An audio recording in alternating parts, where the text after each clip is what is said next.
Alors aujourd'hui, j'ai la chance de recevoir une personne que j'apprécie du fond du cœur. Un ami, un frère. Peut-être que vous n'allez pas le reconnaître tout de suite parce qu'avant, il avait des tresses dorées, hein, on s'en rappelle. Bakary, comment? Mon gars yo-yo. Monsieur Bakary Sadikh, comment vas-tu? Et quelle est ton actualité du moment? C'est un plaisir partagé, honnêtement. J'ai vu tes interviews. Phares, j'ai envie de les appeler parce que c'est des interviews fortes. Et forcément, c'est plus que l'amitié, c'est la famille. Donc, forcément, j'étais obligé d'être de passage, j'étais obligé de partager mon expérience. Je pense que les gens me connaissent pas forcément beaucoup, surtout en France. Donc, voilà, je suis ouvert à la discussion. C'est gentil, mec. Et tu sais, je vais tout de suite rebondir avec un truc. Fabien Perron, tu sais qui c'est? Bien sûr. J'étais avec lui hier, d'ailleurs. Eh ben, tu vois. Fabien Perron, quand il me parle de toi, et je pense que c'est ce que les gens ne connaissent pas, c'est que Fabien Perron me rappelle toujours le mariage. Il me rappelle cette journée de ta maman, de ton papa. Des gens tellement respectueux, tellement humbles, malgré le fait de la carrière que tu as eue. Et en fait, tu vois, la question que j'ai envie de te poser derrière tout ça, c'est quelle a été l'importance de tes parents dans ton développement? Je pense que sans mes parents, je pense que ça aurait été difficile pour moi en tant que personne d'évoluer, en tant qu'athlète de me développer. Parce que mes parents, bien sûr, on voit Bakary l'athlète, on voit joueur de foot. Mais je pense que mes parents, ils ont fait des gros sacrifices, ils ont lâché le pays. Ils sont venus ici sans rien. Et sans aide, sans rien, ils ont tout construit eux-mêmes. Ils nous ont donné une belle éducation, j'ai jamais manqué de rien. Ils nous ont donné les vraies valeurs de la vie. L'envie du travail, l'abnégation. Mais ils ont pas eu besoin de parler, en fait. J'ai vu leur comportement, comment ils traitaient les gens, avec quel respect. C'est des gens pacifiques, ils aiment pas les embrouilles. Donc, avoir leur comportement, en fait, ça m'a éduqué, naturellement. Et c'est la manière dont j'essaie de traiter les gens aujourd'hui, malgré le fait que, comme les gens disent, t'as été joueur de foot, tout ça. Moi, j'essaie de traiter les gens avec respect et c'est un plaisir. Et je reviens de chez mes parents, d'ailleurs. C'est le passage obligé, c'est le retour aux sources, je me recharge. J'ai besoin de passer du temps avec eux et c'est vrai que j'ai eu la chance de tomber par rapport à mon mariage sur quelqu'un comme Fabien parce que c'est quelqu'un qui a la même philosophie que nous, c'est quelqu'un qui fait les choses avec amour. D'ailleurs, je conseille les gens à goûter à sa cuisine. Il est installé en Suisse aujourd'hui à Lausanne. Exact. Donc j'ai eu de la chance là-dessus, mais le fait qu'il y ait eu la connexion entre mes parents et lui, je suis pas surpris parce qu'ils ont le même caractère et ils ont les mêmes envies et c'est la passion avant tout. Bien sûr, ça reste un travail, mais c'est la passion avant tout. Et pour revenir sur le comportement, je pense que mes parents, ils m'ont donné beaucoup de valeur et sur chaque match et chaque entraînement que j'ai passé, en fait, je pensais à ça. Je pensais au fait que, aux efforts qu'ils ont fait, aux courses qu'ils ont effectuées aussi, parce que c'est pas forcément évident. Quand tu dois amener tes enfants à droite à gauche, ils ont d'autres enfants, mais ils ont fait l'effort. Mes parents, ils étaient toujours là à m'emmener partout, donc je pense qu'il faut donner de la valeur à ça. Et si j'ai réussi en partie, c'est grâce à eux. Et est-ce que, parce que les gens ne savent peut-être pas, mais c'est vrai que ton papa est arrivé en France grâce à un concours de connaissances. Et la question que je me pose, c'est pendant ce périple, du sens quand tu arrives et tes frères sont là, est-ce que le partage en fait de ton papa et de tes parents, c'est justement ça, cette reconnaissance du travail, de l'abnégation, de continuer à se battre, que rien n'est jamais perdu, malgré le fait que peut-être tu es au Sénégal et tu as des rêves d'ailleurs, mais que tu sais que ça va être compliqué, mais à la force du travail, tu y arriveras, tu vois. Est-ce que déjà à un jeune âge, on arrive à vous inculquer ça, et surtout, est-ce que vous êtes réceptif à ça? Moi, j'ai eu de la chance parce que je suis beaucoup dans l'analyse, en fait. Donc, je vois les situations, j'écoute ce que les gens disent. Et petit, je voyais déjà le regard qu'ils avaient sur moi, je voyais comment ils me traitaient, comment ils ont traité mes parents, surtout au travail. Mon père a eu des problèmes au travail, des gros problèmes d'ailleurs. L'affaire est partie en justice. D'accord. Mais justement, ils ont fait énormément d'efforts et ils ont souffert pour nous donner une vie meilleure. Et ils nous ont donné une vie meilleure. Donc par rapport à ça, je me dis, t'as la chance d'être dans les meilleures conditions. T'as la chance d'être bon au foot. T'as la chance d'être reconnu dans la région. Donc je jouais depuis petit contre Auxerre. Maintenant, tu as la chance d'être recruté par Auxerre, ou du moins invité par Auxerre en vue du centre de préformation. Donc, j'ai évalué cette chance-là. Mais cette chance-là, elle est venue parce que mes parents, ils ont fait l'effort. Donc, j'avais pas droit dans un sens d'échouer. Parce que mes parents, ils m'ont mis dans les meilleures conditions pour réussir. Je veux dire, je me souviens d'une phrase que mon père m'a dit le jour où il m'a déposé au centre d'entraînement. Il m'a dit, t'as les meilleurs équipements. T'as les meilleurs coachs, t'as la meilleure éducation scolaire, t'as les meilleurs docteurs autour de toi, t'as les meilleurs physios. Donc aujourd'hui, concrètement, t'as tout pour réussir. T'as pas le droit de ne pas réussir. Et en fait, il a raison. Parce que tu vois beaucoup de jeunes qui galèrent beaucoup plus que nous, qui arrivent au sommet. Donc nous, en étant privilégiés, parce que j'ai envie d'appeler ça comme ça, d'avoir tout autour de nous, je veux dire, il y a combien de clubs de foot dans le monde? Je dis pas, bien sûr, le fait d'atteindre l'équipe de France, Arsenal, ça, t'aurais pas pu le prévoir. Mais je veux dire, il y a énormément de chance et c'est le message que j'ai envie de passer aux jeunes, en fait. Et sans forcément avoir une grande éducation sportive. Je veux dire, jusqu'à mes 15 ans, j'avais un entraînement par semaine, le mercredi. Auxerre m'a contacté pour gérer le centre de formation à 13 ans. Mon frère a refusé parce qu'au niveau scolaire, il voulait vraiment que je pousse. Donc, pendant 2 ans, je me suis pas développé. J'ai seulement atteint le centre le sport-études à 15 ans. Donc, c'était un grand saut pour moi, mais c'était important. Et je me souviens des efforts de ma mère qui me déposait tous les lundis matins à 5h30 du matin. C'était pas la période la plus joyeuse pour moi, c'était difficile. Pendant 2 ans, il m'a fallu un temps d'adaptation, mais ça a porté ses fruits. Je suis content que ça ait fait. Mais avant ça, il y a eu tous les efforts qu'ils ont fait pour moi. Donc, j'ai toujours valorisé ça, en fait. Et pour rebondir sur ce que tu viens de dire, et je pense, comme tu l'as dit, le travail, bien sûr, effectué par toi, par tes parents. Mais quel était le rêve, en fait? Quel était ton rêve? Parce que du sens, souvent, quand on est enfant, on rêve. Toi, tu as bien expliqué, c'est que jusqu'à tes 15 ans, tu avais un entraînement par semaine. Donc, ce qui est peu comparé à moi qui était plus jeune, qu'on avait déjà beaucoup plus au centre de formation à Payerne, par exemple. On avait un entraînement par jour. Et ma question, c'est que tu tombes dans le foot, déjà. Comment? Et quelle était ton ambition? Parce que petit, tu rêves grand. Mais quelle était la dimension de ton rêve? Justement, j'avais pas de rêve, en fait. J'ai commencé à jouer au foot parce que voilà, c'était le sport familial. Mes grands frères jouent au foot, mon père a joué au foot. C'est comme ça, d'ailleurs, qu'il est arrivé dans ma ville natale. Parce qu'il s'est fait recruter, entre guillemets, lors d'un week-end. Un gars l'a vu, il lui a dit, viens jouer pour moi à Sens. C'est à 1 heure de Paris et je vais t'aider à trouver du travail. Donc, mon père y allait, en hiver. Première fois qu'il voyait la neige, tout ça. C'était peut-être peu de temps après qu'il soit arrivé ici. Et en arrivant, en fait, le voisin, il était pas là. Donc, c'est le gars d'à côté qui l'a vu et qui lui a dit, viens prendre un café. Et au final, il a joué pour ce gars. Et ce gars-là l'a aidé de manière considérable. L'a aidé lui, ma famille, tout ça. Donc, je pense que c'était important pour moi de commencer à jouer au foot. Puis naturellement, en fait. Naturellement, comme je t'ai dit, j'étais beaucoup dans l'analyse. Donc avant un match, j'allais plus regarder les adversaires, le body language, comme on dit. J'allais pouvoir savoir qui était fort. J'allais te dire qui était lent, qui était rapide. J'allais te dire quelles étaient les lacunes de l'équipe adverse, quel était le défenseur le moins à l'aise avec le ballon. En fait, déjà petit, j'analysais ça. Et en fait, je faisais de l'analyse et j'allais me placer sur le moins fort. Donc petit, ça m'a énormément aidé. Je faisais ce que fait Guardiola aujourd'hui, en fait. Et pour moi, c'est de la logique, c'est pas du foot. Donc, forcément, avec mon équipe, ça se passait très bien, j'étais attaquant. Et puis, petit à petit, tu sais, tu fais partie l'équipe de Lyon, l'équipe de Bourgogne. Et quand tu fais partie, ou bien du moins quand tu fais les tests pour l'équipe de Bourgogne, il y a souvent des recruteurs. Donc, le recruteur d'Auxerre, contre qui je jouais depuis que je suis petit, du fait de la proximité des deux villes, m'a vu et m'a invité au centre de formation. Et c'est là que j'ai pris conscience, en fait. C'est là que j'ai pris conscience que ça devenait sérieux et malgré ça, j'étais pas prêt. Mentalement, j'étais pas prêt à partir. J'étais trop jeune, j'avais 13 ans. Partir pour moi, le foot, c'était un plaisir parce que voilà, je jouais avec mes amis, on avait une très bonne équipe à Sens. Et c'est seulement quand j'ai reçu le centre le sport-études que j'ai pris conscience, en fait, de l'importance que c'était de s'entraîner, d'avoir une méthodologie, de commencer à faire la gym. Tu vois, tout l'exercice de gainage, tout ça. C'est ce côté discipline. C'est là que j'ai compris, en fait, que c'était une addition à l'athlète.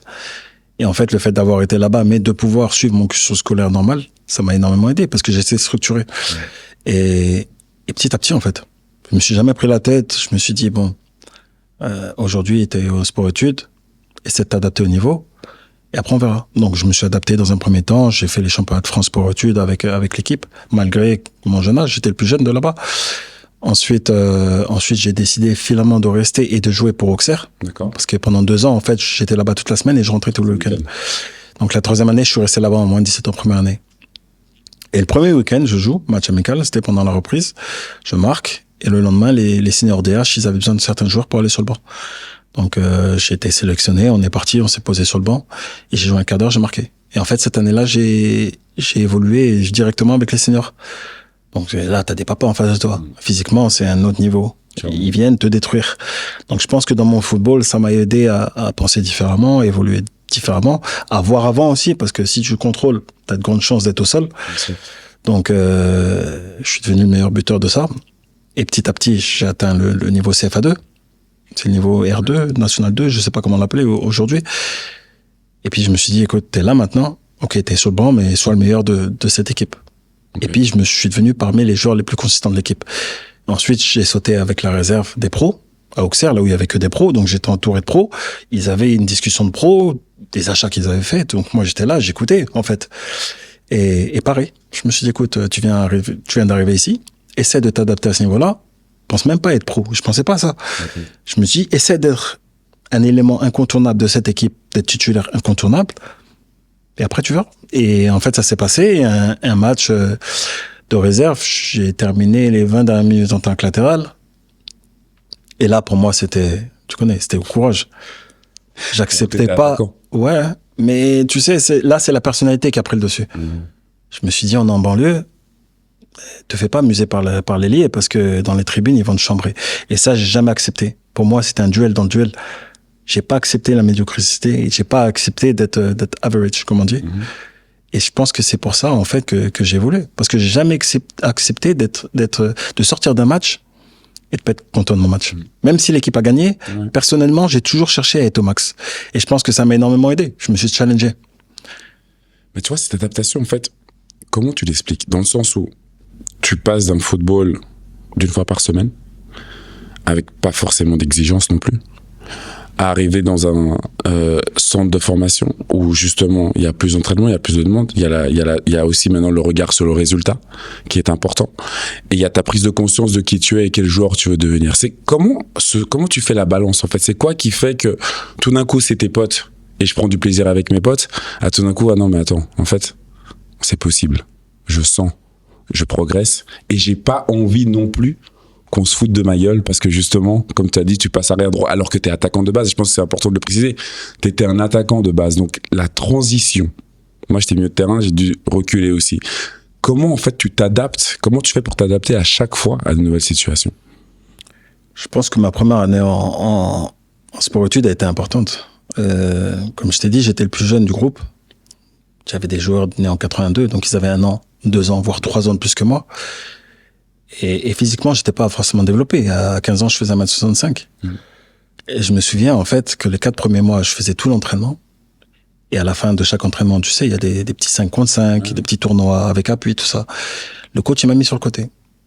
Il m'a mis sur le côté, il m'a dit, écoute, mets-toi sur le côté, tu regardes. Et tu sais, ça chambre toujours gentiment, tout ça. Donc, en fait, en étant sur le côté, en regardant ce que faisaient les autres, et en voyant l'engagement que ça demandait, ça m'a énormément aidé parce que il me chambrait gentiment. Tout le monde m'a adopté, hein. Mais je l'ai pris comme un challenge, en fait. Parce que j'ai pas accepté ce petit chambrage. Et je me dis, attendez, le jour où je vais rentrer, vous allez voir. 3-4 mois après, je suis rentré. Et là, j'étais en mode destructeur. Parce que je me suis dit, tu m'as mis sur le côté. Je me suis dit au coach, tu m'as mis sur le côté, tu vas voir. Tu vas voir si j'ai pas le niveau. Et pourtant, j'étais le plus jeune. Et après, j'ai commencé à être plus à l'aise, de plus en plus à l'aise. Et là, tu vois l'engagement, parce que si tu fais une mauvaise passe, interceptée, il y a but, les gens te crient dessus. Tu comprends? Donc, c'est une forme de pression que t'adoptes. Et cette pression-là que t'adoptes, ça va te servir pour plus tard. Parce que quand tu joues au niveau professionnel, tu sais très bien, la pression qu'il y a, elle est beaucoup plus grande que ça. Donc, on te prépare à ça. Et je pense que le coach, il est intelligent pour me dire, OK, je te jette. Les autres, ils vont te mettre la pression, je vais voir comment tu réagis. Et en fait, j'ai bien réagi parce que pour moi, j'ai toujours pris ça comme un challenge. Et voilà. Et après, j'ai commencé à me faire respecter. Je commençais à jouer. Et puis, petit à petit, je me suis retrouvé un jour au centre d'entraînement de la GIA, du centre de formation, parce qu'il y avait un match d'opposition. Et là, pareil. Je me suis dit, eux, c'est les gars du centre. Moi, je suis en sport-études. Je vais leur montrer qu'il n'y a pas de différence. Et là, pareil, je les ai détruits à l'entraînement. Je les ai détruits à l'entraînement. Et en fait, chaque situation dans laquelle je me suis retrouvé, pour moi, c'était pas un problème. Et c'est pas un problème honnêtement, si tu écoutes les conseils, si tu observes, t'auras pas de problème. Parce qu'il y a des signes. Il y a des signes et tout le monde parle de Guardiola. Guardiola, avant chaque match, ok, les joueurs, ils sont à l'aise techniquement, tout ça.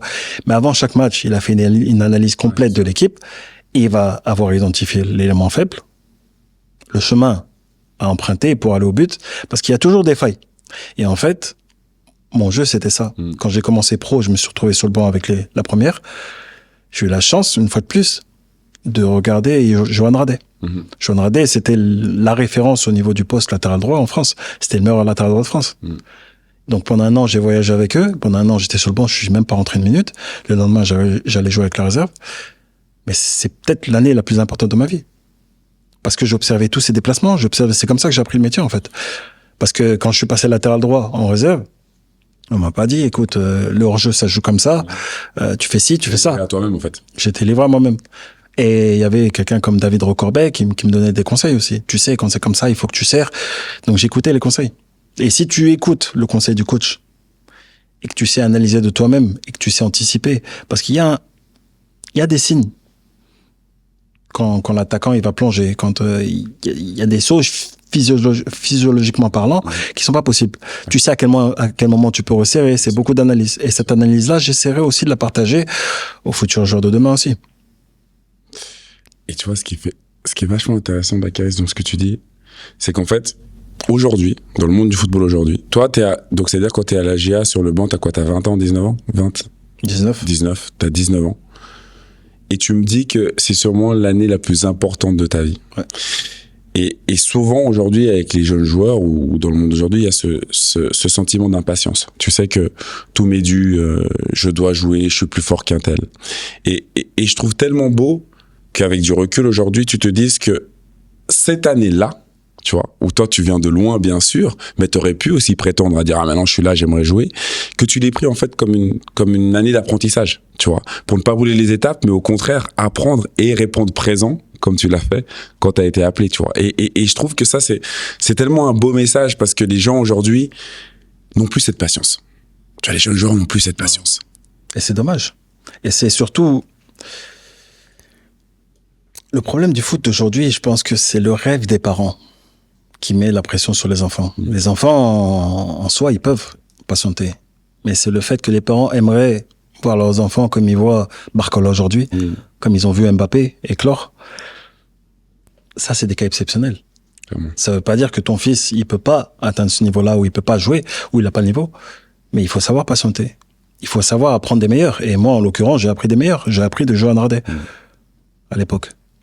J'ai appris par son engagement sur le terrain, par tout ce qu'il faisait, en fait, j'enregistrais. J'enregistrais mot pour mot, visuellement parlant. C'était pour moi une bénédiction. Et même au niveau de la pression, t'es sur le banc, mais t'as la pression quand même. Tu sais, quand tu te retrouves sur le banc, tu passes de la CFA et tu joues contre PSV Eindhoven en Champions League, c'est là que tu réalises qu'il y a un monde d'écart. Tu penses être prêt, mais t'es pas vraiment prêt. Et puis des erreurs, tu vas en commettre. C'est comme ça que t'apprends. Donc il faut savoir avoir la bonne analyse, une analyse juste. Il faut savoir quand t'es bon, quand t'es pas bon. Parce qu'aujourd'hui, tu vois des jeunes qui revendiquent le droit de jouer, ou qui sont impatients, qui veulent partir, parce qu'ils n'ont pas la chance de jouer maintenant. Mais soyez patient, votre chance, ça va venir. Par contre, quand elle vient, il faut la saisir. Et c'est ça le problème d'aujourd'hui. Mais moi, personnellement, je me suis jamais mis la pression, en fait. À 19 ans, j'étais amateur, j'avais une licence. Donc, c'est pas sur la fin que j'allais mettre une pression au coach, tu comprends? C'est fou quand tu y penses, tu vois, 19 ans, licence, et à l'époque, bah, tu vois, aujourd'hui, il y a des gars qui percent, on prend Lamine Yamal qui flambe à 16 ans, tu vois. Ouais, c'est dingue. Et ouais, non, c'est de la folie. Et dans cette personnalité qui était la tienne d'être introverti, c'est-à-dire que, clairement, t'apprends sur le tas parce que tu emmagasines beaucoup par rapport à l'analyse visuelle. Mais c'était des demandeurs aussi d'informations. Est-ce que tu parlais beaucoup avec Johan Radet sur le fait de, ok, comment on fait pour atteindre ce niveau, ou est-ce que, tu vois, t'avais, voilà, cette envie et cette soif d'apprendre aussi, en fait, par la parole et par les actes et non pas juste d'être assis sur le banc, même avec cette force d'analyse. Est-ce qu'il y a un conseil que Johan Radet a donné au jeune Bakary Sagna qui t'a marqué pour toute ta vie, par exemple? Il n'y a pas un conseil en particulier. Je pense que c'était beaucoup dans le comportement, en fait. Naturellement, ils venaient vers moi, ils me mettaient à l'aise, ils rigolaient avec moi, tous. Que ce soit de Fadiga à Lachuer. En fait, honnêtement, ils m'ont vraiment adopté. Mais ils m'ont adopté parce que j'étais respectueux aussi. Aujourd'hui, je sais que c'est une génération différente, mais les jeunes et le respect, ça va pas toujours ensemble. Parce que, de notre époque, T'es arrivé au niveau professionnel, c'est à toi de débarrasser la table. On avait des codes.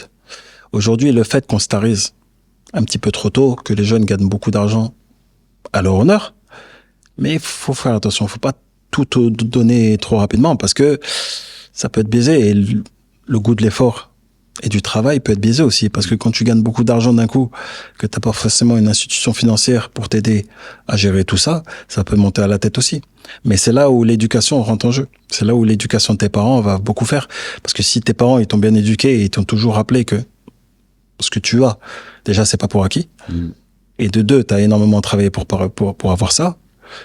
Et moi, comme je dis à mes enfants aujourd'hui, mes enfants, j'ai de la chance, ils sont très bien éduqués, ils sont pas demandeurs. Ce qu'ils veulent, c'est jouer au foot aujourd'hui.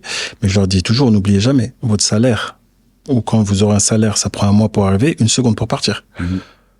Et ça, j'ai toujours gardé ça en tête. C'est clair.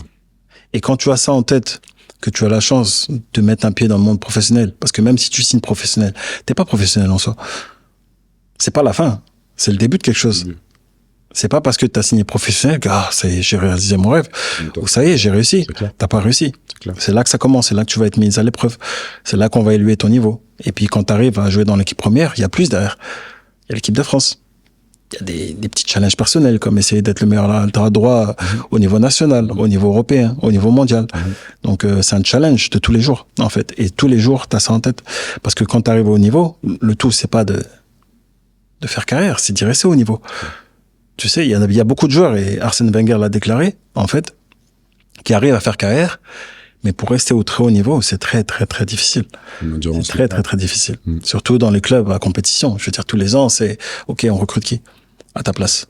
C'est clair. Donc, t'as une épée de Damoclès à chaque fois que tu joues un match, en fait.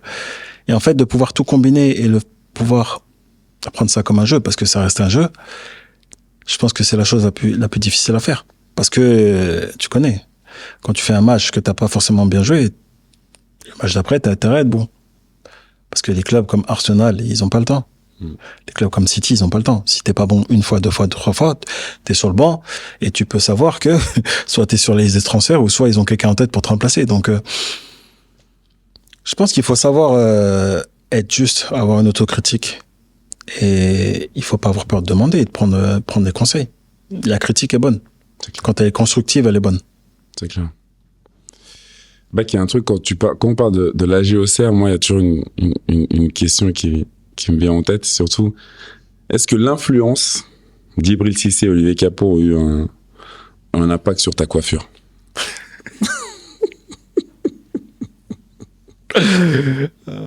Ouais, carrément. Ouais, c'est d'ailleurs pour ça que j'ai commencé. Je pense que Djibril, tu le connais très bien. C'est quand il était en réserve, il me semble. Il était jeune. C'était l'attaquant de la réserve. Et en fait, un jour, je l'ai vu avec les tresses et ça lui allait bien. Ça lui donnait un style, tu vois. Et je me souviens, en fait, qu'un jour, je parlais avec mon père. Et je sais pas pourquoi ça m'a traversé l'esprit. Et je dis à mon père, je veux faire cette coupe-là. Okay. Et mon père, il me dit, mais non. Et je dis, écoute, on a un match, si je marque, je vais faire cette coupe-là. Ok. Donc, il y avait un pari. Et il me dit, si tu marques 2 buts, dans ce cas-là, tu peux faire. Et tu connais. Quand tu commences le match, tu commences à sprinter. J'ai commencé à sprinter partout. Je t'attaque en milieu défenseur en même temps, même gardien. Et ce match-là, j'ai mis 2 buts, en fait. Ça a été bon et pas bon, parce que, tu sais, j'ai gardé cette coupe-là pendant pas mal d'années. Longtemps. On m'a tapé dessus en France pour avoir cette coupe-là. Mais je vais raconter, en fait, parce que quand j'ai fait ça, je l'ai gardé peut-être 10 jours, et puis je l'ai retiré. D'accord. Et là, il y a Giroud qui m'appelle dans son bureau. Giroud, il m'appelle dans son bureau. Tu connais Giroud, l'influence qu'il a sur tout le monde, l'importance qu'il a eu pour nous, les joueurs. Et là, il me dit, tes cheveux, ils sont où? Je dis, je les ai retirés. Il me dit, pourquoi?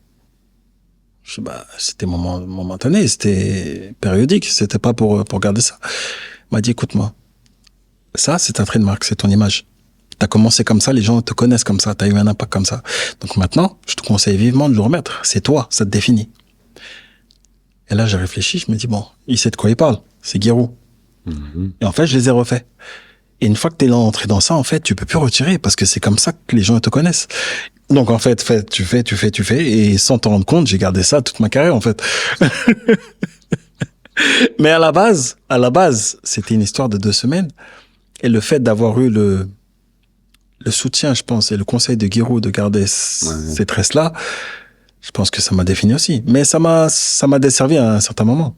Parce que je pense que certains journalistes, surtout en France, d'ailleurs en France, étaient trop focalisés là-dessus. Ouais. Je veux dire, ils voyaient plus l'homme. Ils voyaient l'homme tressé. Donc la critique, elle était différente aussi. J'en ai souffert, entre guillemets. Personnellement, non. Mais ils n'ont pas été faciles avec moi. Mais tu vois, ça aussi, c'est une forme d'affirmation, je trouve. Et qui est très intéressante, c'est que autant tu peux être introverti, autant quand tu mets des tresses blondes, et tu vois, que tu revendiques quand même quelque chose. Et je trouve ça beau, en fait, que ça a été sur aussi l'influence d'un grand frère, en fait. Tu vois, Djibril, qui est lui totalement extraverti et qui s'assume comme il est, et d'ailleurs qui a un vrai swag, tu vois. Et c'est beau, je trouve que c'est l'influence aussi sur ceux qui arrivent après et qui permettent aussi d'affirmer une certaine personnalité. Tu vois, de se dire, je me découvre, en fait. Je me découvre. Au final, on ne devrait pas juger les gens par rapport à leur apparence physique. Exactement. Mais à une certaine époque, j'ai envie de dire que j'ai été jugé par rapport à ça. Dans la critique d'après-match, tu voyais que c'était taquin. Tu voyais que ça plaisait pas trop. Ma carrière, je l'ai pas faite en France. Je pense que si je l'avais faite en France, ça aurait été beaucoup plus problématique. Mais tu voyais les commentaires après l'équipe de France. C'était pas que sportif. On peut pas me dire que c'était que sportif. Et malgré ça, j'ai fait quand même 10 ans en équipe de France. J'ai eu 3 coachs différents, j'ai joué.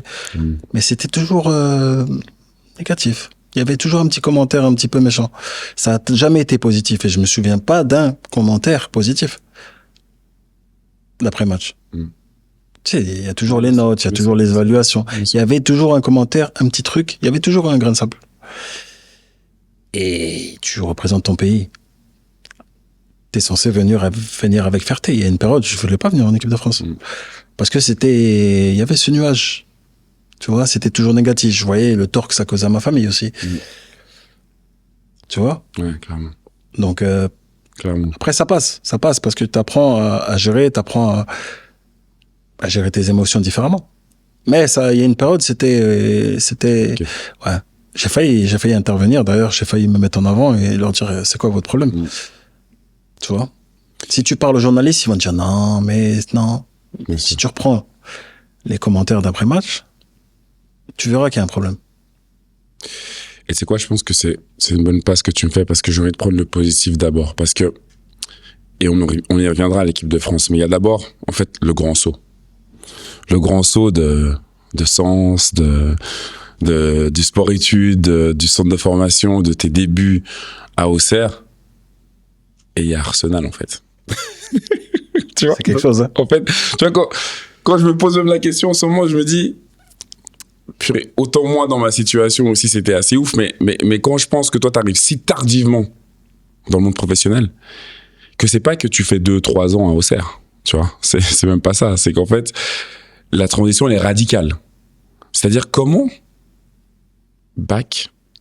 tes parents si modestes, si gentils, qui ont toujours travaillé durement, tu vois, pour avoir le moindre pain qu'ils avaient, comment tu prends la chose et comment la transition se fait? Tu vois, c'est quoi comme sensation que l'enfant de Sens n'est plus un gamin, en fait? Il rentre dans la cour des grands. En fait, tu sais, je jouais pour l'équipe de France Espoir. Donc, on s'est qualifié pour le championnat d'Europe Espoir. On a joué contre l'Angleterre. Et d'ailleurs, au match de barrage, l'Angleterre, il y avait Carlton Cole, Darren Bent, des joueurs qui jouaient déjà en Première Ligue. Donc, je pense que c'était une forme de test. Je pense que le recruteur d'Arsenal était là pour voir comment j'allais réagir. Et j'ai fait 2 très bons matchs. Derrière ça, on fait le championnat d'Europe Espoir au Portugal en 2006. On fait une très belle campagne avec l'équipe de France. On bat le Portugal. En face, il y avait Nani, Raúl Meireles, Moutinho. C'était des joueurs confirmés déjà. Et puis, la saison 2006-2007, en fait, ils ont envoyé 7 personnes différentes pour avoir un feedback différent. Je savais toujours pas. Je l'ai su au mois d'avril. Et cette saison-là, en fait, j'ai terminé meilleur latéral droit de France. Donc tout s'est bien goupillé, j'ai envie de dire. Et puis là, c'est le grand saut. Ça a fait parler en France parce que je venais d'arriver en équipe de France à la fin de cette saison-là. Exact. On m'a dit, pourquoi tu pars? On m'a dit, tu viens d'arriver en équipe de France, tu devrais avoir un club de transition comme Lyon ou Paris. Il y a eu que des critiques négatives. Il y a certaines radios qui m'ont appelé et qui m'ont descendu live. Mais ça n'a jamais été un problème pour moi. Je leur ai dit, c'est Arsenal, vous vous rendez compte? Ça arrive une fois dans une vie, tu vois? Et puis, quand j'arrive, en fait, je connais pas l'Angleterre. Mon anglais, il est... je vais pas te le rappeler. Ça allait. Je pouvais m'exprimer de base. Mais ma chance, en fait, c'était de tomber avec vous. Et ça, je vous l'ai jamais dit. Mais le fait d'arriver dans un club francophone, j'ai envie de dire, ça a facilité mon adaptation. Et je me suis senti à la maison. Et tout le monde, aussi Arsenal, était simple. Je veux dire, tout le monde avait des matchs de Première Ligue. T'avais joué en Première Ligue, t'avais quel âge? T'étais jeune, t'avais 21 ans, 20 ans. 19. Il y avait Gaël, très jeune. Il y avait Mathieu Flamini, très jeune. Il y avait Abou, très jeune. Abou, je le connaissais d'Auxerre. Il y avait tous les AD, Manu. T'as vu l'ambiance qu'on avait? On était une famille. Il y avait Théo, qui était très jeune aussi. Donc, ça a été ma chance de pas arriver dans un club où les joueurs, c'était déjà, au niveau médiatique, quelqu'un, en fait. Et le fait d'avoir été accepté aussi, je me suis senti à la maison tout de suite. Pat Rice aussi, qui m'a énormément aidé.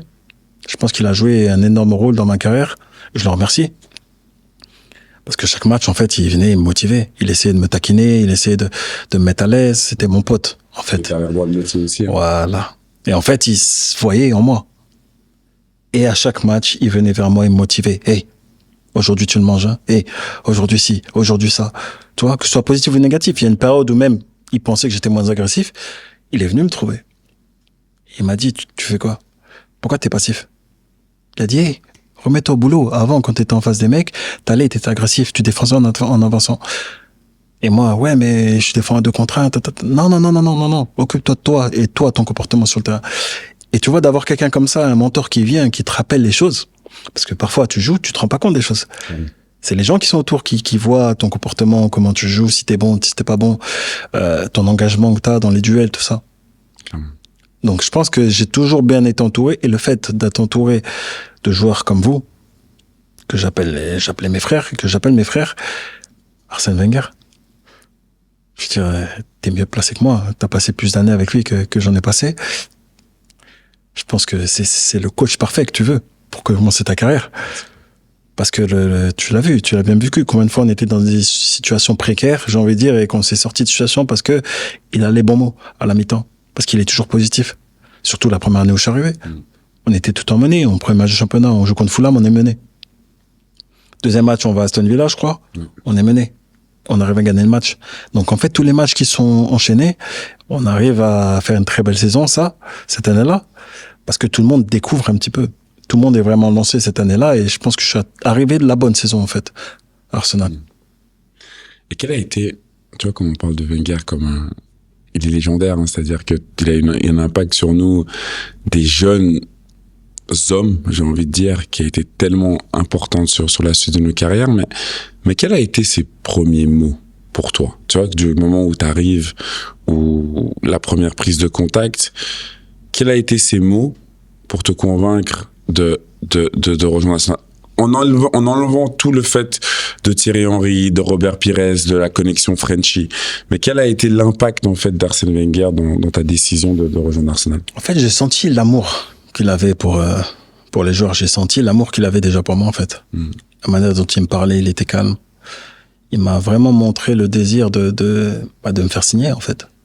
Et il m'a fait comprendre à un moment donné qu'il fallait que... J'ai pas envie de dire que je mette la pression à Auxerre, parce que j'ai jamais fait ça. J'ai toujours été respectueux. Je remercie Auxerre d'avoir facilité la transaction aussi. Mais pendant un moment, pendant 2 mois, je me posais la question si j'allais vraiment bouger, en fait. Et il m'a appelé tout simplement. Il m'a dit, j'ai besoin de toi. J'ai besoin que tu leur fasses comprendre que tu veux vraiment signer chez nous. Et le fait que j'ai pas lâché le morceau, en fait, il a été reconnaissant. Les premiers mots qu'il m'a dit, en fait, c'est merci. Merci, parce que sans ton abnégation, je sais pas si tu aurais été là aujourd'hui, en fait. Parce que cette année-là, Auxerre lâche Benoît Chéroux à Calais et Younes Kaboul, la même année, des titulaires. Donc, au final, il m'a remercié. Il m'a dit, écoute, voilà, c'était chez toi. Si t'as besoin de quoi que ce soit, t'as les joueurs qui sont là, t'en connais certains. Et en fait, il m'a mis à l'aise d'entrer. Et je suis tombé à l'hôtel avec Eduardo. Ah oui, Eduardo était là en même temps, c'est juste. Donc on a passé 2 mois ensemble. On partait à l'entraînement ensemble, on revenait ensemble. À l'hôtel, on était ensemble. Dans les jours off, on allait à Londres ensemble. Donc, et j'avais l'impression de connaître déjà tout le monde, en fait. Et ça m'a beaucoup aidé. Parle-moi justement, parce que je pense pas que les gens puissent comprendre, de fratrie même carrément, j'ai envie de dire, tu vois. Du sens où on parle d'Arsenal, on parle des Frenchies, on parle des joueurs suisses, on parle des joueurs étrangers, mais raconte-moi un peu des anecdotes un petit peu. On parle des Boués, souvent d'Adebayor, d'Alexandre Song, tu vois. En fait, essaye de m'illustrer, en fait, de me mettre dans le contexte. Fais-moi voyager dans le vestiaire d'Arsenal. C'était comment? C'était quoi? Ça veut dire quoi? C'est quelle intensité? Tu vois, tu sais, on m'a toujours dit... Qu'est-ce qui se passe? On m'a dit déjà, en Angleterre, c'est différent. Les joueurs, ils arrivent, il n'y a pas de hug, il n'y a pas de câlin. Les Tchèques, comme les jeunes les appellent ça aujourd'hui. Mais Arsenal, en fait, c'était tout le contraire. On arrivait, c'était gros câlin, ça va, on rigolait. En fait, il n'y avait pas de... C'était comme être dans n'importe quelle équipe amateur, en fait. Et c'est ça qui est fou. Et un truc qui m'a marqué le plus, c'était l'avant-match. Parce que avant-match, en France, je sais même pas si tu mettais de la musique à l'époque. Donc j'arrive, je vois un speaker, la musique à fond, je vois le doc qui commence à faire ça, le coach qui est assis qui commence à faire ça avant un match. Et moi, j'observe, tu vois, toujours dans l'analyse. J'observe, je vois les joueurs, Mathieu Flamini, moi, je n'osais pas bouger, tu comprends? Ils commencent à prendre le ballon, ils se mettent en cercle et ils commencent à faire une touche de balle, tac, tac, la balle elle tombe, tout le monde rigole, ça vient, ça fait que les oreilles. Je me dis, mais attends, je sais qu'est-ce qu'ils font? Et j'osais même pas les joindre parce que je me suis dit, ouais, je peux pas montrer cette image de moi. Et on a un match quand même, tu vois? Et en fait, ça représentait tout le club. C'était le plaisir. On n'a jamais pris ça comme un business. On était vraiment une famille. Je veux dire que ce soit moi ou Eboué qui jouait, quand on marquait un but, il y avait pas de différence. Il y aurait pu y avoir de la jalousie, il y aurait pu y avoir de l'adversité entre nous. Mais j'ai jamais senti ça à Arsenal. Et ça m'a manqué quand je suis parti. Ce côté affectif qu'on avait les uns envers les autres, ça m'a énormément manqué. D'ailleurs, ma première année à City, ça a été très difficile. Parce que c'était un environnement difficile. Pas négatif, mais comparé à ce que j'avais connu à Arsenal, en fait, à ce côté famille, rappelle-toi, le chef. Bien sûr. Le chef, que vous voulez manger quoi? N'importe quoi, il nous le cuisinait, tu vois. Et ça m'a manqué parce que j'avais mes habitudes aussi. Parce que c'était vraiment, et c'est mon club. Arsenal, ça restera spécial. Même si je suis parti dans des conditions un peu spéciales, ça restera le club là où j'ai vraiment évolué en tant que personne, en fait. Et tu vois, est-ce que tu penses que cette camaraderie, cette ambiance d'avant-match ou justement tout ce que tu viens de décrire, est-ce que tu penses que ça nous a porté préjudice? Je t'explique pourquoi je te pose cette question. Parce que, après tu as parlé de City, mais si on prend l'exemple de la saison 2010-2011, où nous sommes sur tous les fronts, on est premier en championnat, il me semble, on s'écroule après, on est en finale de la Carling Cup qu'on perd malheureusement. Et il y a ce fameux match, mais t'es blessé, je crois, contre Barcelone. Barcelone. Ou Liverpool aussi, d'ailleurs. Les deux, qui sont un peu où on gagne jusqu'à la fin, puis on perd. Est-ce que tu penses que tout ce que tu viens de décrire, parce que peut-être que les gens se disent, ah, mais c'est pour ça qu'ils ont jamais gagné un titre, parce que nanana, mais est-ce que tu penses que ça a eu une influence sur, on va dire, l'exigence du résultat? Peut-être qu'on était trop jeune. Ou est-ce que tu mets ça à côté, tu dis, non, en fait, notre force, c'était ça, en fait. Malheureusement, on n'a pas réussi à gagner parce qu'il y a des faits de jeu, il y a des choses qui se passent. Mais est-ce que tu penses que si ça avait été un petit peu différent, on aurait pu peut-être gagner plus de titres? Je pense que notre force, mais notre faiblesse en même temps, ça a été la confiance qu'on avait dans notre jeu, en fait. On parlait toujours du Arsenal, oui, il joue bien au foot. Mais parfois, il faut jouer... pragmatique. Voilà. Il faut savoir gagner en étant moche. Et ça, on ne savait pas faire. Quand je repense au match de Barça qu'on a joué, on est sous pression, on essaie de ressortir de derrière, il n'y a pas la place. Mais pendant 45 minutes, on essaie de jouer de la même manière. On n'abandonne pas nos idées, on joue de la même manière, on n'adapte pas notre jeu, et c'est là où je pense qu'on a fait énormément d'erreurs. Maintenant, tu le vois, parce qu'au niveau tactique, ça a évolué, et chaque équipe a un plan. Bien sûr. Mais nous, on avait tellement confiance en nous qu'on s'est dit, on va tourner le Barça. Et c'est fou de penser comme ça, parce qu'on allait là-bas, à chaque fois c'était la même histoire. Mais parce qu'on était surconfiant, ou alors on avait trop confiance en nous, on s'est dit, on arrive à le faire contre n'importe quelle équipe en Angleterre. Donc on peut le faire. Donc on peut le faire contre eux. Et je pense qu'on n'avait pas ce recul pour changer notre jeu et savoir jouer long quand il fallait jouer long et changer notre style de jeu. Et je pense que ça nous a porté préjudice, ouais. On était trop joueurs. Les moments où il fallait peut-être défendre pendant 15 minutes, 20 minutes, se serrer les coudes, non. Nous, il y avait une attaque, tout le monde partait.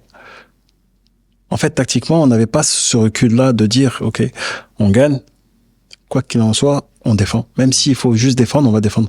On n'acceptait pas ça, en fait. Pour nous, c'était refuser le jeu et c'était pas notre philosophie, en fait. L'ADN, en fait. Ouais. Non, t'as raison. Et je pense que, honnêtement, si on avait ce recul-là, et c'est là où on était peut-être un peu jeune, parce que si t'as un vieux briscard dans l'équipe, aussitôt que les ailiers partent, il va les ramener, il va les garder à côté de lui. C'est là où si t'as quelqu'un qui a du vécu, qui a peut-être gagné des choses, qui a peut-être joué dans une équipe qui a gagné, pas forcément en jouant le plus beau jeu, ça aurait peut-être été important d'avoir quelqu'un comme ça dans notre équipe. Et c'était la force de Chelsea. Ah, c'est vrai. Chelsea, ils étaient solides, mais ils savaient qu'à un moment donné, Drogba, il allait faire la différence. Et il faisait la différence. United, tu peux pas me dire que quand on jouait United, on avait à leur envier. On jouait mieux qu'eux. Clairement. Mais c'est eux qui allaient faire la différence sur une action individuelle ou sur un coup de pied arrêté.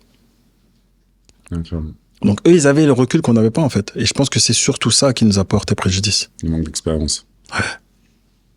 Très juste. Mais bah, comment tu fais? Parce que, de nouveau, on parle d'un bond quand même qui est colossal, tu vois. Comment tu fais pour arriver dès tes premières saisons et être élu meilleur arrière droit? Je me pose pas de questions, en fait. Tu vois, tu vois, je mets juste en fait dans la tête du parcours. Ça va en fait que, je sais pas, l'impression des fois, et comme on est entre nous, c'est peut-être plus simple de l'expliquer, mais c'est quoi le contexte en fait? C'est-à-dire que comment tu progresses de jouer à la JOCR, bien sûr, après t'as les espoirs de l'équipe de France et t'arrives en équipe de France, donc le niveau ne fait que d'évoluer tout le temps, tu vois. Tout le temps, c'est plus haut. Mais pour arriver dans un championnat où il y a des gars qui sont là depuis 5 ans, 6 ans, 10 ans même, en tant qu'arrière droit, et toi, en tant que novice, t'arrives et tu t'imposes en tant que meilleur arrière droit de la Ligue. Je crois 2 fois d'affilée même, il me semble. 2010-2011 aussi. Ok, donc tu vois. Donc, comment tu l'expliques? En fait, c'est quoi? C'est quoi dans ta tête? Le travail, simplement. Je pense que avant de partir déjà, une fois de plus, j'étais patient. J'ai joué 3 ans à Auxerre. Durant ma 2e saison, il me semble que le coach, qui était Jacques Santini, m'appelle dans le bureau. Il me dit, il y a un gros club pour toi qui a appelé. Il m'a pas dit le club. Mhm. Il m'a dit, je te dirai en temps voulu. J'ai jamais cherché à savoir qui c'était. Pour moi, il fallait que je sois bon avec Auxerre, c'est tout. Après, les choses se font naturellement. Donc, j'ai été élu le meilleur latéral droit de France. Donc, pour moi, j'avais accompli mes 3 années d'apprentissage. J'arrive à Arsenal. Bien sûr, il y a la critique avant que je parte. Et là, je me dis, écoute, t'es ici, maintenant, essaie d'être le meilleur ici. Mais sans sauter les étapes. Tu vas apprendre. Tu t'es entouré de meilleurs joueurs maintenant. Donc, les gens, les situations, elles vont être différentes. La qualité technique, elle va être différente. Donc, en fait, là où j'ai plus travaillé, et c'est fou, c'est sur les bases, sur les passes, sur les contrôles orientés, sur la première touche. Et on faisait beaucoup ça à Arsenal. Et c'est là que je me suis rendu compte que quand t'excelles sur l'essence du foot même, tu peux t'adapter à n'importe quel football, en fait. Et c'est fou parce que les gens, même aujourd'hui, vous faisiez quoi Arsenal? Et quand tu dis aux gens, en fait, Arsenal, on passait plus de temps à faire des passes, contrôle-passe, contre-passe, 1-2, les choses simples. C'était le jeu d'Arsenal et c'est le jeu de tout le monde aujourd'hui. Et quand tu es à l'aise techniquement, tu peux te sortir de n'importe quelle situation. Et après aussi, j'ai la chance d'être entouré de joueurs comme Cesc, et Robin, je veux dire Mathieu Flamini qui fait une saison de foot cette année-là. Donc aussi, l'entourage fait beaucoup. Ouais, c'est clair. Parce que quand tu reçois un ballon, déjà d'une, tu as plus de temps pour réfléchir. Quand tu centres, tu as plus de temps, tu as plus de chances que ça termine en but. Parce que quand tu as des gars comme Adebayor, tu centres même les yeux fermés, il arrivait toujours à connecter avec le ballon. Donc en fait, c'est l'environnement aussi qui aide. C'est pas seulement moi en tant que personne qui était déchiré à droite. Je veux dire, quand je centrais, la plupart du temps, Adé, il était là pour reprendre. Et la qualité technique qu'il avait, sans manquer de respect à personne, c'était pas celle des attaquants français. Mais il fallait garder le sérieux, il fallait travailler, il fallait garder cette consistance aussi d'après-match. Il fallait se remettre en question parce que quand t'es bon contre West Bromwich, c'est pas la même chose que d'être bon contre. C'est pas la même chose que d'être bon contre Arsenal ou contre Chelsea ou United. Surtout qu'à l'époque. Mais une fois de plus, je le prends comme challenge. Je me dis, écoute, aujourd'hui, t'es face au meilleur, t'es Chelsea. L'année dernière, tu l'as regardé le samedi après-midi à 15h. Aujourd'hui, t'es à Stamford Bridge. Non, mais tu parles, mais c'est. Toi, tu vas pas te rendre compte parce que t'es arrivé tôt, Arsenal. Non, mais c'est ça. Mais nous, on jouait le samedi à 20h. Donc, la première ligue, je l'ai regardée à 3h l'après-midi. Et la plupart du temps, les équipes qu'on montrait, c'était Arsenal. Quand vous avez joué en Carling Cup contre Liverpool, 6-3, j'étais devant ma télé. Et là, je me dis, je suis là. Ouais, c'est dingue. Ouais, quand tu penses, c'est dingue. Mais c'est pour ça, faut pas se fixer de limite. En fait, y a pas de limite. Y a pas de, toi, fais ce que tu dois faire de ton côté. Et après, ce qui doit arriver, arrivera. En tant que joueur, tu dois, toi, t'assurer que tu fais tout bien déjà. Contrôler ce que tu peux contrôler, en fait. Exact. Et le reste, après, on a tous un destin. Et le mien, ça a été d'aller à Arsenal, d'avoir pu l'évoluer pendant 7 ans. Et puis après, voilà, d'être en équipe de France et de participer à certaines compétitions aussi. Quelque chose que tu as dit au début, qui était vachement important dans ton développement, c'est l'aspect familial. Je sais, j'étais présent, que par exemple, il y a eu des moments un peu plus sombres avec Arsenal aussi, du sens où on va parler un petit peu du décès de ton frère, qui a été un moment tragique pour toi, tu vois, et surtout par rapport à la connexion que vous aviez. Comment, dans un monde aussi exigeant qu'est le foot, avec un club comme Arsenal, où justement il y a tellement de matchs, de répétitions, d'entraînement, Champions League, championnat, coupe, comment tu fais un deuil? Comment tu as le temps de faire un deuil? Qui t'aide? Vers qui tu te tournes? Surtout dans un milieu où voilà, les gens ne s'ouvrent pas forcément toujours par rapport à ça, par rapport à leur mal-être, par rapport à une chose comme ça, tu vois. Moi, je me rappelle, mais je saurais même pas te dire vraiment, littéralement, comment tu te sentais, parce qu'on en a pas forcément, on est très très proches et on était encore plus proches qu'on était à Arsenal. Mais, tu vois, c'était quoi le ressenti, c'était quoi le sentiment, t'avais envie de faire quoi, qui t'a aidé à remonter la pente, parce que voilà, c'est un être cher et c'est la famille. Et justement, je répète encore à quel point la famille est importante pour toi. Pour moi, c'était un choc. Parce que il était malade, mais personne ne savait en fait. Moi-même, quand mon père m'a appelé en pleurant, je me rappelle, je suis à la PlayStation, je suis à un jeu sportif FIFA. Et là, mon père m'appelle en pleurs et mes parents ils étaient au Sénégal en plus, à cette époque-là. Et je lui dis, ça va? Il me dit, non, ça va pas. Et je sais pas pourquoi j'ai pensé à ma mère. Je dis, ça va pas? Non, ça va pas. Je dis, qu'est-ce qui se passe? Et là, il me dit, c'est ton frère, Omar, il est mort. Et j'ai lâché la manette. J'ai dit quoi? J'ai dit, qu'est-ce que tu racontes? Pour moi, je suis rentré dans un monde parallèle, en fait. Je me dis, qu'est-ce que tu racontes? En fait, t'es dans le déni. T'es dans le déni parce que tu te dis, mais c'est pas possible. T'imagines? Pour moi, c'était un choc et j'ai arrêté de parler. Pour te dire, j'ai pas pleuré. Tellement pour moi, c'était... C'est réel, en fait. Ouais. Et en fait, je suis parti dans la chambre, je me suis assis sur le lit et je me dis, mais qu'est-ce qu'il raconte? Je dis, c'est pas possible. Et en fait, j'ai réalisé quand le lendemain, j'ai voyagé, quand j'ai vu ma famille, là, ça m'a fait un choc. Là, ça m'a fait un choc parce que j'ai vu tout le monde en pleurs, les gens, ils sont venus, ils ont commencé, là, mes larmes, elles ont coulé. Mais quand même, j'ai accepté dans un sens où, en fait, je sais pas. Je peux pas t'expliquer ma réaction. J'étais là, j'avais envie de parler à personne. Je me suis renfermé. Je te jure, je voyais les gens pleurer. Moi, ça m'a énervé de les voir pleurer. Et c'est là que je me suis posé des questions. Je me dis, mais attends, j'ai toujours eu cette crainte de perdre quelqu'un de ma famille. Là, c'est arrivé. Donc pourquoi tu pleures pas? En fait, j'ai pas compris ma réaction, en fait. C'est pas que j'avais la haine contre tout. J'étais triste, mais tout est resté à l'intérieur. Et jusqu'à aujourd'hui. Jusqu'à aujourd'hui. Jusqu'à aujourd'hui. Mais t'as fait le deuil quand même. Je pense. Ok. t'acceptes vraiment jamais parce que tu te dis ça aurait dû être différent et surtout que moi je lui parle avant chaque match. C'est ça la question que je vais te poser. Avant chaque match. C'est Dans le bus, avant chaque match. Chaque match, tous mes matchs. Du jour au lendemain, t'as plus ça. Et comment t'as fait?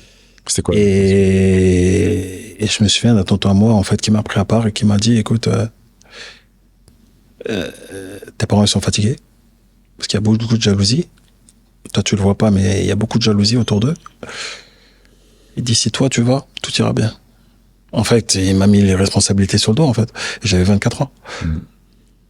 Et là, je me suis mis à pleurer. Parce que j'ai pris ça comme une injustice, tu vois. Déjà, c'était une double peine, en fait. C'était une double injustice. Mais au final, il avait raison.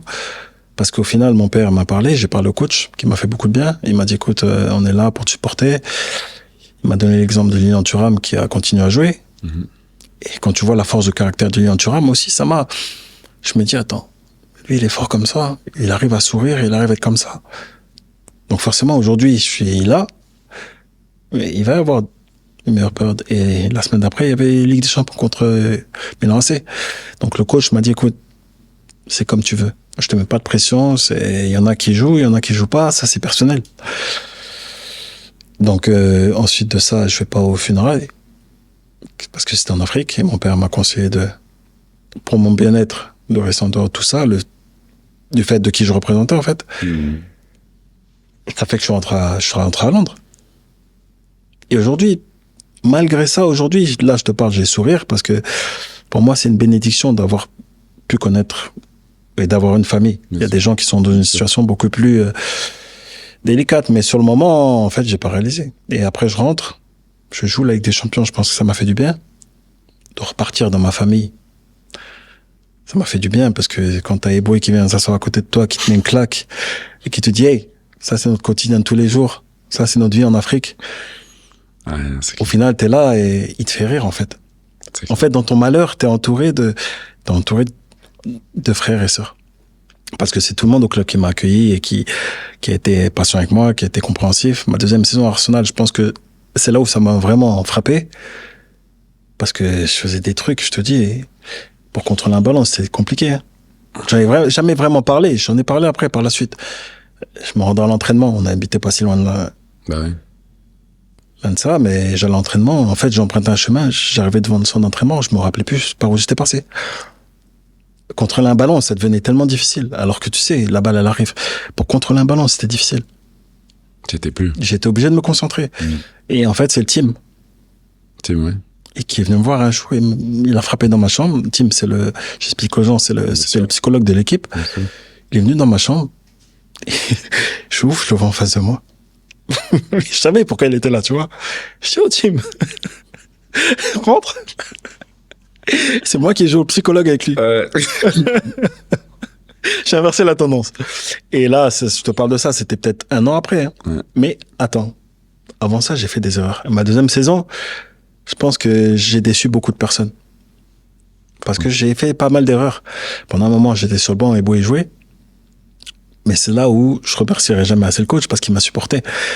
Il a été très patient avec moi parce que malgré mes erreurs, ils m'ont toujours montré l'amour.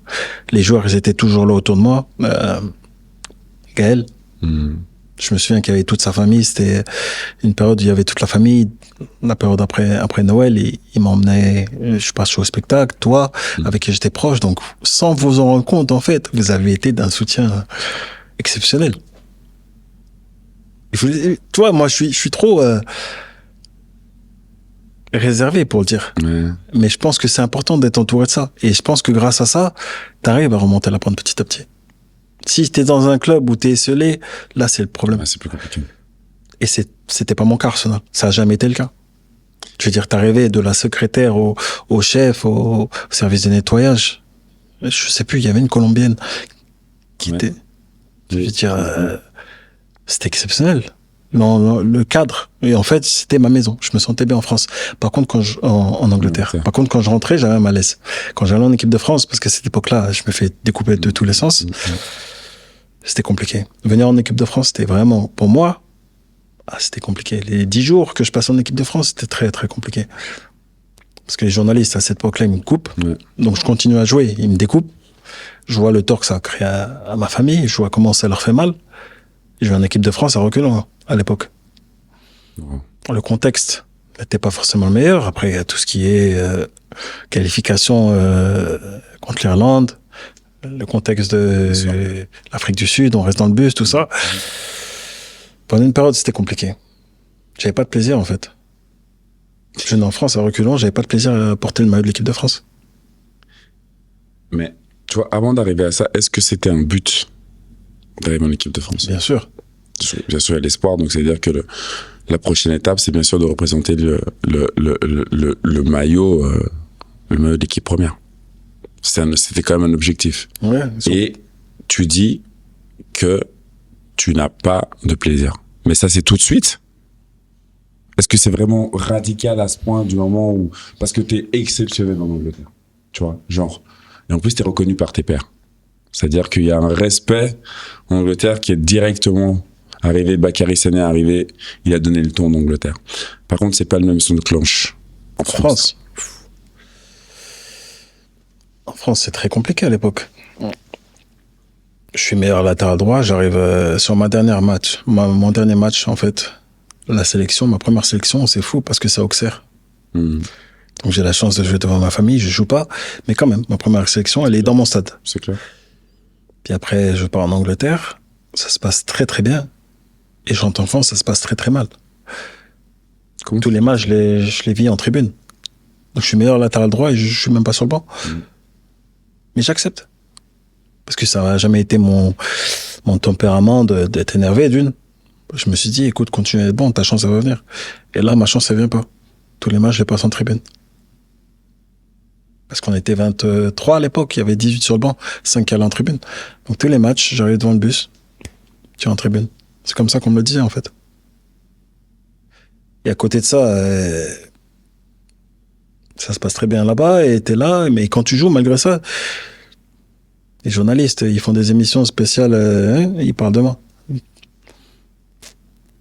T'allumes la radio, ah, mais de toute façon, il n'a pas le niveau, de toute façon, si, de toute façon, ça. Et ils réalisent que tous les week-ends, je joue contre Ronaldo et Gareth Bale, et je suis quand même, malgré ça, élu meilleur latéral droit. Je pense pas qu'ils réalisent à l'époque. Alors, ils vont me comparer, même si je pars et que je joue pas forcément. Tous les week-ends, je joue contre Newcastle, Chelsea, United, et j'en passe. Je joue pas contre les... Sans dénigrer n'importe qui. C'est un monde différent. C'est un niveau d'écart incomparable à l'époque. Clairement. Mais je suis quand même jugé en tant que Bakary. Comment ça t'affecte, ça, psychologiquement? Ah, là, c'est moi contre eux. Parce que souvent, les gens n'ont pas conscience de l'impact que ça a. Pas forcément sur toi ou sur moi, parce que nous sommes en fait dans ce contexte depuis des années, donc on sait faire barrage. Mais par exemple, je pense à la famille. Qui va écouter, qui va entendre, qui va lire que Bakary Sene n'a pas le niveau, Bakary Sene ne s'est pas centré, nanana, et un tel, et j'en passe. Comment toi, t'arrives à faire front à tout ça déjà? Parce que c'est toi. Pour moi, forcément, c'est un impact sur mon jeu. Quand ça touche la famille, c'est un impact sur ton jeu. Tu peux dire, ah, non, moi je m'en fous. Non. Ça t'affecte. Et à chaque fois que tu te retrouves en condition de centre, tu vois mes centres. J'ai fait comme une passe D. Tu voyais les autres latéraux faire ça? Mais il y a un gars pour faire le buzz qui a dit, Pierre Ménez, entre guillemets, c'est pas centré, il amuse la galerie, tout le monde commence à dire ça. Et après, ça m'affecte. Parce que chaque fois que je me trouve en position de centre, mon comportement, il change. Mais quand je les entends et je les vois à la télé et me découper, et je vois l'impact que ça a sur ma famille, sur mon père, comment ça les blesse, comment tu fais que je vienne dans l'équipe de France content? Donc en gros, je suis là, je vais être jugé différemment. Je te dis, des fois, j'allais me faire constater, t'es blessé, tu montes dans le taxi, tu rentres sur Paris, et pendant une demi-heure, ils sont là, en train de m'allumer. Je me dis, mais ils voient mes matchs Arsenal, eux. Ah, c'est fou. Et quand tu les vois aujourd'hui défendre certains latéraux, oh ouais, mais le pauvre, il n'a pas été aidé, il défend à 2 contre 1. Je demandais à Anelka de défendre. Je suis latéral, c'est mon rôle de défendre. Combien de fois j'ai défendu à 2 contre 1? J'ai jamais eu de problème. Mais aujourd'hui, il les protège. Ouais, mais il a défendu contre 1, donc... Moi, à l'époque, j'avais Ribéry. Je n'ai jamais demandé de défendre. Sa qualité numéro 1, c'est d'être en 1 contre 1. Donc, j'allais passer devant lui. Mais je suis critiqué parce que je n'attaque pas assez. T'as déjà vu un problème à droite? Yes. Mais à l'époque, non, il faut des latéraux offensifs. Mais ils évaluent pas le travail défensif que je fais. J'ai jamais eu de problème. Même à défendre un 2 contre 1, j'ai jamais eu de problème. Et aujourd'hui, on trouve des excuses aux latéraux qui vont en équipe de France qui défendent un 2 contre 1. Oui, mais il n'a pas été aidé, il était isolé dans son couloir. C'est quoi la différence? J'ai 3 coachs différents, les 3 me font jouer. Et ils me remettent en question. Et le pire, tu sais, c'est quoi? C'est quand je me suis fracturé le péroné. Alors là, il reviendra jamais en équipe de France, il revient jamais au niveau. De toute façon, c'est pas une grande perte. Et j'en passe, ça c'est gentil. Ça, j'en passe. Mais quand je reviens, c'est Laurent Blanc le coach, on joue contre l'Angleterre à Wembley. La semaine, il milite pour que l'autre latéral il joue. Il milite. Quand je te dis, il milite, c'est une milice. Tous les jours, il parle de lui, du bienfait qu'il a eu, de l'apport qu'il a eu. Mais le coach, il me fait jouer. Et là, je termine le meilleur jour du match. J'ai fait une passe D pour Valbuena, tout ça. Conférence de presse, ils m'ont toujours arrêté. C'est pas la grande joie à droite. Toi, Hugo, vous entendez pas, vous avez pas le même impact à gauche. Le jeu, il balance à gauche parce que t'as Ribéry. C'est comme ça. C'est clair. Voilà. Mais tous les matchs, ils m'arrêtent. Tous les matchs. Là, je termine meilleur latéral droit. Meilleur joueur de l'équipe. Contre l'Angleterre. C'est la première fois de ma vie où je passais la zone mixte. Ils m'ont vu, ils se sont tournés. Ils m'ont pas arrêté. C'est la première fois. Jusqu'à ce que je m'arrête vers les journalistes anglais et qu'ils me disent, mais tu donnes pas d'interview. Eux-mêmes, ils m'ont fait la réflexion. Et combien de fois le coach, Domenech, il m'a appelé, qu'est-ce que t'as fait aux journalistes? Pourquoi ils sont méchants comme ça avec toi? Deschamps, il m'a dit, quand je suis revenu de blessure, la deuxième fois, je me suis fracturé le péroné avant le mondial 2014, il m'appelle, il me dit, la première chose qu'il me dit, écoute, je sais que le contexte pour toi, c'est difficile quand tu viens jouer ici, parce qu'ils sont pas gentils avec toi. Mais entre-temps, Mathieu Debuchy, il a joué, donc c'est lui qui va jouer. Donc, j'ai dit, ok, coach, je comprends, il a été bon, il reste, pas de problème. J'ai passé le mondial sur le banc. Mais pourquoi il commence comme ça? Parce qu'il sait, il voit. Il sait. Donc, c'est pas... Et moi, j'ai toujours dit dans mon entourage. Pourquoi? Je sais pas. Mais le pire, c'est que quand je les vois, que je vais sur les plateaux, je les vois un contre un. Alors là, ils viennent et ils me cirent les pompes. Hein. Ouais, de toute façon, il y a personne à ton poste. Ouais, de toute façon, t'es trop fort. Mais quand je les vois à la télé, ils sont là à me découper. Je me dis, mais eux, c'est pour ça que j'ai du mal aujourd'hui. Moi, l'éducation, c'est le respect. Tu m'as jamais entendu parler, j'ai jamais fait de faux pas. Mais en fait, j'aurais dû, parce que ça dessert quand t'es trop gentil. Et on en parlait tout à l'heure. Ils font de toi une marionnette. Ils te mettent dans une catégorie, ils te collent une image et tu gardes cette image-là. Et ils l'ont fait, non seulement pour moi, mais pour d'autres, en équipe de France. Et est-ce que tu as des regrets par rapport à ça aujourd'hui? Ouais. Est-ce que du sens, Bakary Sagna, s'il pourrait retourner 15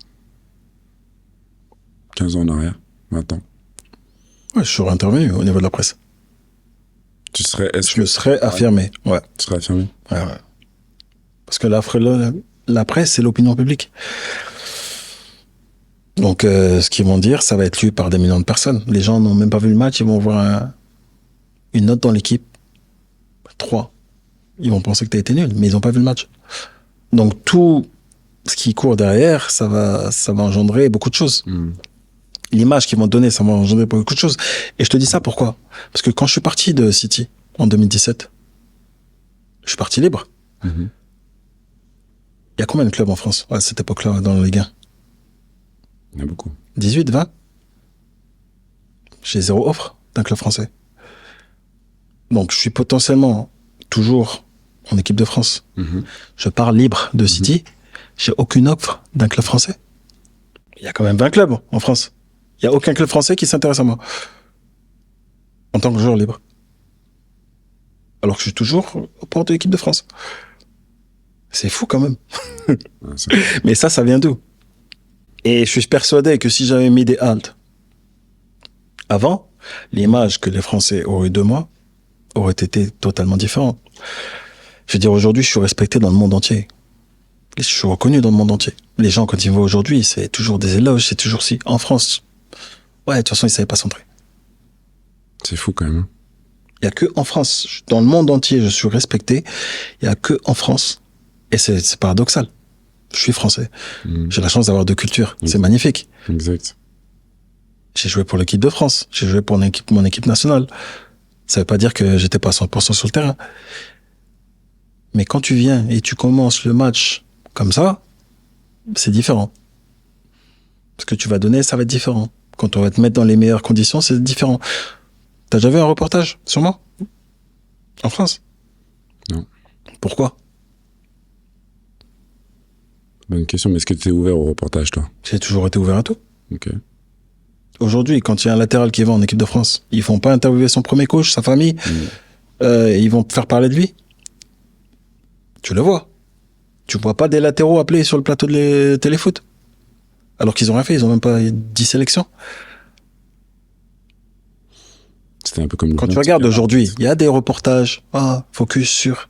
J'ai fait 10 ans. En 10 ans, il n'y a pas un reportage sur moi. Les gens ne me connaissent pas en France. Pourquoi? Là, j'appelle un chat un chat. C'est pas... Non, t'as raison. Tu comprends? T'as raison, c'est clair. Voilà. Et je me souviens même d'un jour où on me dit, après le match, un des matchs, l'attaché de presse de l'équipe de France, il vient me voir. Oh, t'as été super fort, demain, tu fais le téléfoot. Je me lève le lendemain, 10h, pas d'appel. Pas de téléfoot. J'allume la télé, je vois un autre joueur. Oh, wow. Mais ça, tu l'expliques comment, alors? C'était quoi? J'ai pas d'explication, honnêtement. C'était quoi ton analyse de tout ça? Je sais pas. Tu demandais pas des comptes après? Pourquoi? Ça va faire changer les choses. Non, t'as raison. Et je me suis focalisé sur le respect qu'on me donnait. Le monde. Et d'ailleurs, quand on parle du monde et on parle de l'Angleterre, où t'es reconnu, respecté, tu vois, surtout quand tu joues Arsenal et à City, de passer de Auxerre à justement Londres, par exemple, sur la reconnaissance, sur le fait que tu sois reconnu, comment tu le vis? Parce que, bien sûr, là, on parle de deux choses différentes. C'est qu'on parle du fait que maintenant, tu es un grand joueur. Parce que si t'es un petit joueur, on ne parlerait sûrement pas de toi aussi à cette fréquence-là, tu vois. Donc, t'es un grand joueur, mais qui déplaît en équipe de France. Donc ça blesse. Mais de l'autre côté, c'est quoi le sentiment de cette reconnaissance, tu vois, en Angleterre, quand tu marches dans la rue, en plus avec les tresses blondes, tu passes pas inaperçu, tu vois. Donc, ouais, c'est vrai que tu mettais souvent la capuche. Mais comment on vit avec ça, tu vois? Comment on fait comme intègre, comme tu es, tu vois? Comment on vit avec tout ça? Une fois de plus, j'insiste, c'est l'éducation. Moi, mes parents, ils m'ont appris à être humble, en fait. Aujourd'hui n'est pas la vérité de demain. Tout peut changer. Clairement. Et c'est pas parce que tu es là aujourd'hui que il faut adopter un certain comportement qu'il faut commencer à écraser les autres. Et c'est plus une reconnaissance, en fait. Quand tu fais le rapport entre tes prestations et la perception que les gens ont de toi, je pense que ils répondent parfaitement à ta performance. Et forcément, l'un va avec l'autre. Si t'es pas bon, c'est l'inverse. T'as pas envie de sortir chez toi. Et moi, j'ai la chance d'être dans un club où je me sens très bien, où j'ai l'impression déjà de connaître tout le monde. Je commence à évoluer et je te dis, pour moi, dans ma tête, je voulais Arsenal. Je voyais que Arsenal. À aucun moment, il fallait me parler de transfert ou à aucun moment. Aucun moment. Parce que pour moi, c'est chez moi. Je suis à Londres, je suis bien. J'habite en dehors de Londres, dans le calme. Donc pour moi, c'était important. J'ai jamais aimé le spotlight. J'ai jamais aimé me mettre en avant, les interviews, tout ça. Ouais, dans un certain contexte. Ça m'a jamais intéressé, en fait. Par exemple, tu vois, est-ce que cet impact médiatique dans le positif aurait peut-être eu un impact positif en France? Tu vois, dans le sens où, parce que justement, tu n'étais pas forcément toujours en avant, t'étais irréprochable sur tes performances sur le terrain. Mais comme tu le dis, peut-être tu n'étais pas assez vendeur en tant que homme, en tant que personne, tu vois. Alors que pourtant, avec, je mets entre guillemets bien sûr, hein, avec tes cheveux, on aurait pu envie de dire, bah voilà. Non mais tu vois, Bac a ce charisme et ce truc en plus qui peut être quelqu'un qu'on peut mettre en avant, tu vois. Comme ça se fait souvent, hein. Non, là je te suis à 200%. Et est-ce que, bah voilà, ce côté de aussi surfer sur la vague, d'être un petit peu stratège, Parce qu'au final, il y a Moi, une image qui est en jeu. je me suis jamais forcé à faire quelque chose. Si c'est pas ma personnalité, c'est pas ça. On m'a dit plusieurs fois. Il y a des agents qui m'ont approché. T'as un look, t'es quelqu'un. Ça m'intéresse pas, en fait. Si c'est pas ma personnalité et si c'est pas moi, pourquoi? Je vais rentrer dans un jeu qui n'est pas le mien. Je vais voir une caméra, je vais me mettre en avant parce que ça peut peut-être m'ouvrir des portes sur un contrat publicitaire ou quoi. Si c'est pas moi, je vais pas me forcer à faire ce que j'aime pas. Et je me suis jamais forcé. Moi, pour moi, mon rôle numéro 1, c'est d'être bon sur le terrain. Aujourd'hui, tu vois l'inverse. C'est clair. Il y en a qui sont forts sur le réseau, ils sont partout, mais au niveau sportif, ils délivrent pas. Moi, pour moi, c'est l'inverse. Et à l'époque, en plus, c'est une époque différente. À l'époque, t'allais terminer un match et t'allais faire le modèle à droite à gauche. C'est Tu sûr. te rappelles de Twitter? Mhm. À l'époque, si on terminait un match et qu'on commençait à tweeter, ça le faisait pas. Oui. Surtout avec le coach, tu connais. C'est sûr. Donc moi, je suis rentré dans le moule. Et Arsenal, on était tous dans le même moule. Il n'y en a aucun qui essaie de se démarquer au niveau publicitaire, au niveau individuel. Il y a aucun. Après, ça fait partie du jeu. Il y a toujours des joueurs qui sont mis en avant. Mais il faut l'accepter. Moi, je me suis jamais mis en compétition avec Griezmann parce qu'on parle de lui en équipe de C'est France. sûr. Si c'est pour lui, c'est pour lui. C'est pas pour moi. Et moi, pour moi, mon rôle, c'était d'être bon en équipe de France. C'était d'assurer mon rôle, de rendre la confiance que le coach m'avait donnée. Après, le reste, c'est un plus. Si ça vient, ça vient. Si ça vient pas, je vais pas chercher à me mettre en avant, surtout si c'est pas ma personnalité. Aujourd'hui, c'est l'inverse. Clairement. Il y en a beaucoup qui forcent, alors que c'est pas eux. Mais on leur dit fais, donc ils font. Et ils vont dans des salades. Et c'est dommage. Et souvent, c'est ça, en fait. Ah, mais faut- L'entourage qui pousse. L'entourage qui dit, faut faire ci, c'est bien pour toi. Faut faire ça. D'abord, joue au foot.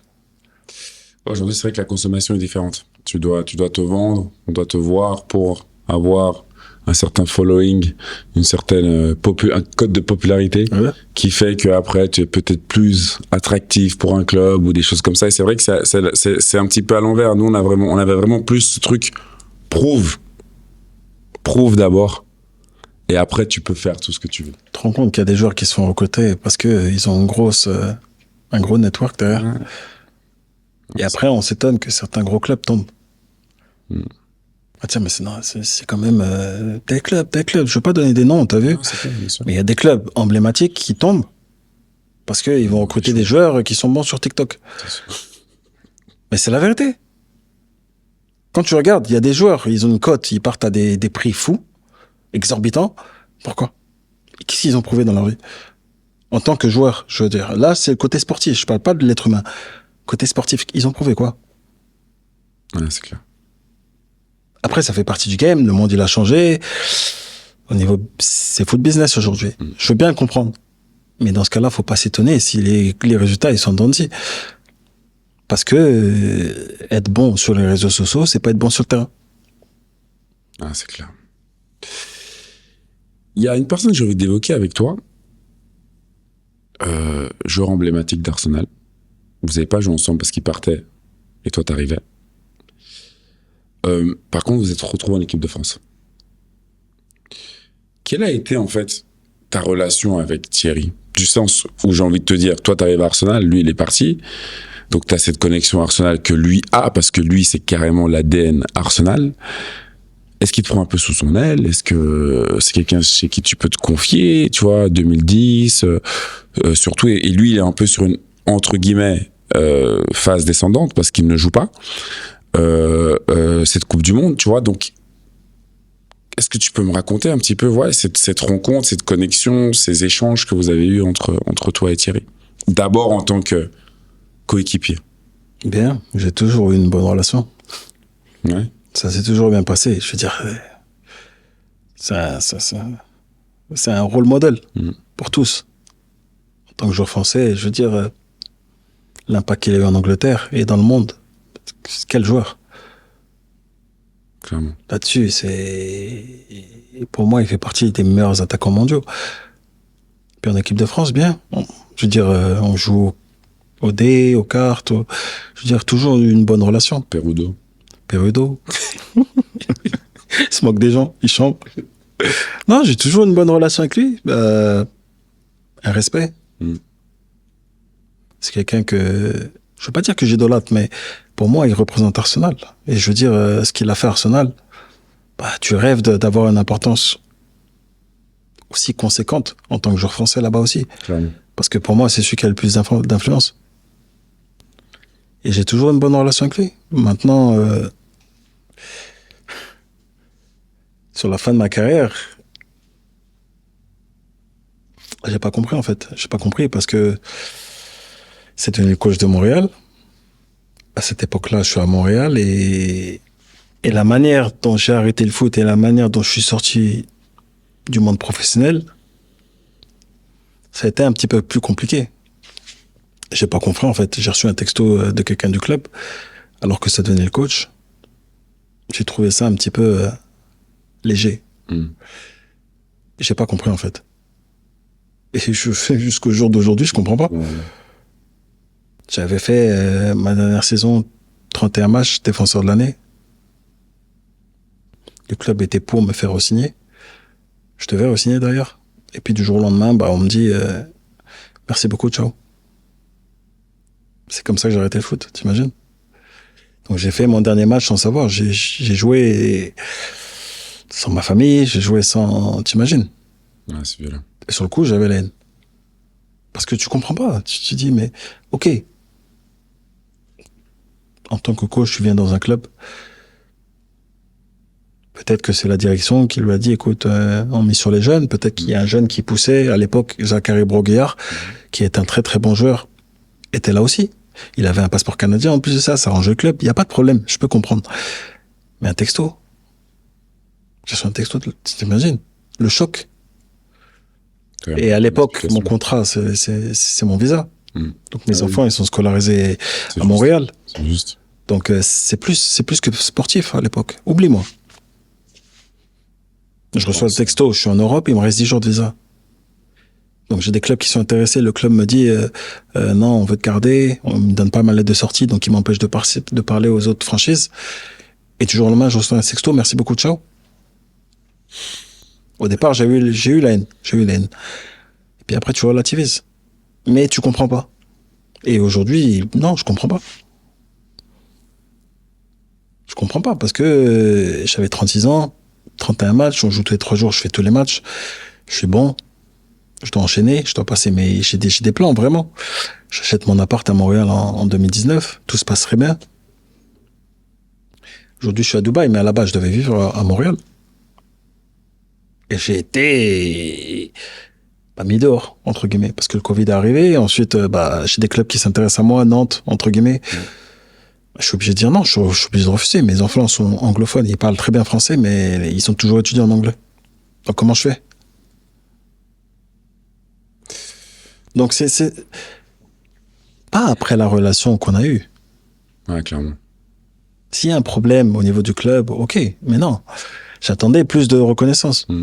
Après, voilà, aujourd'hui, j'ai mis ça derrière moi, mais j'ai pas compris et je comprends toujours pas, en fait. Si j'avais été tordu, si j'avais fait, ok. Si j'avais pas été bon, ok. Je suis élu meilleur latéral droit. Championnat. Si je faisais le touriste tous les jours, j'étais en entraînement. Si j'ai pas joué, j'ai fait 31 matchs sur 38. À 36 ans.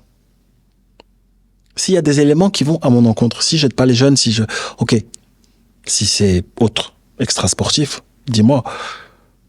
Je dirais, t'es un homme, je suis un homme. Même si j'ai mon opinion, j'accepte. Au final, voilà. Mais dans ce cas-là, pourquoi m'empêcher de parler aux autres franchises? Ouais, c'est clair.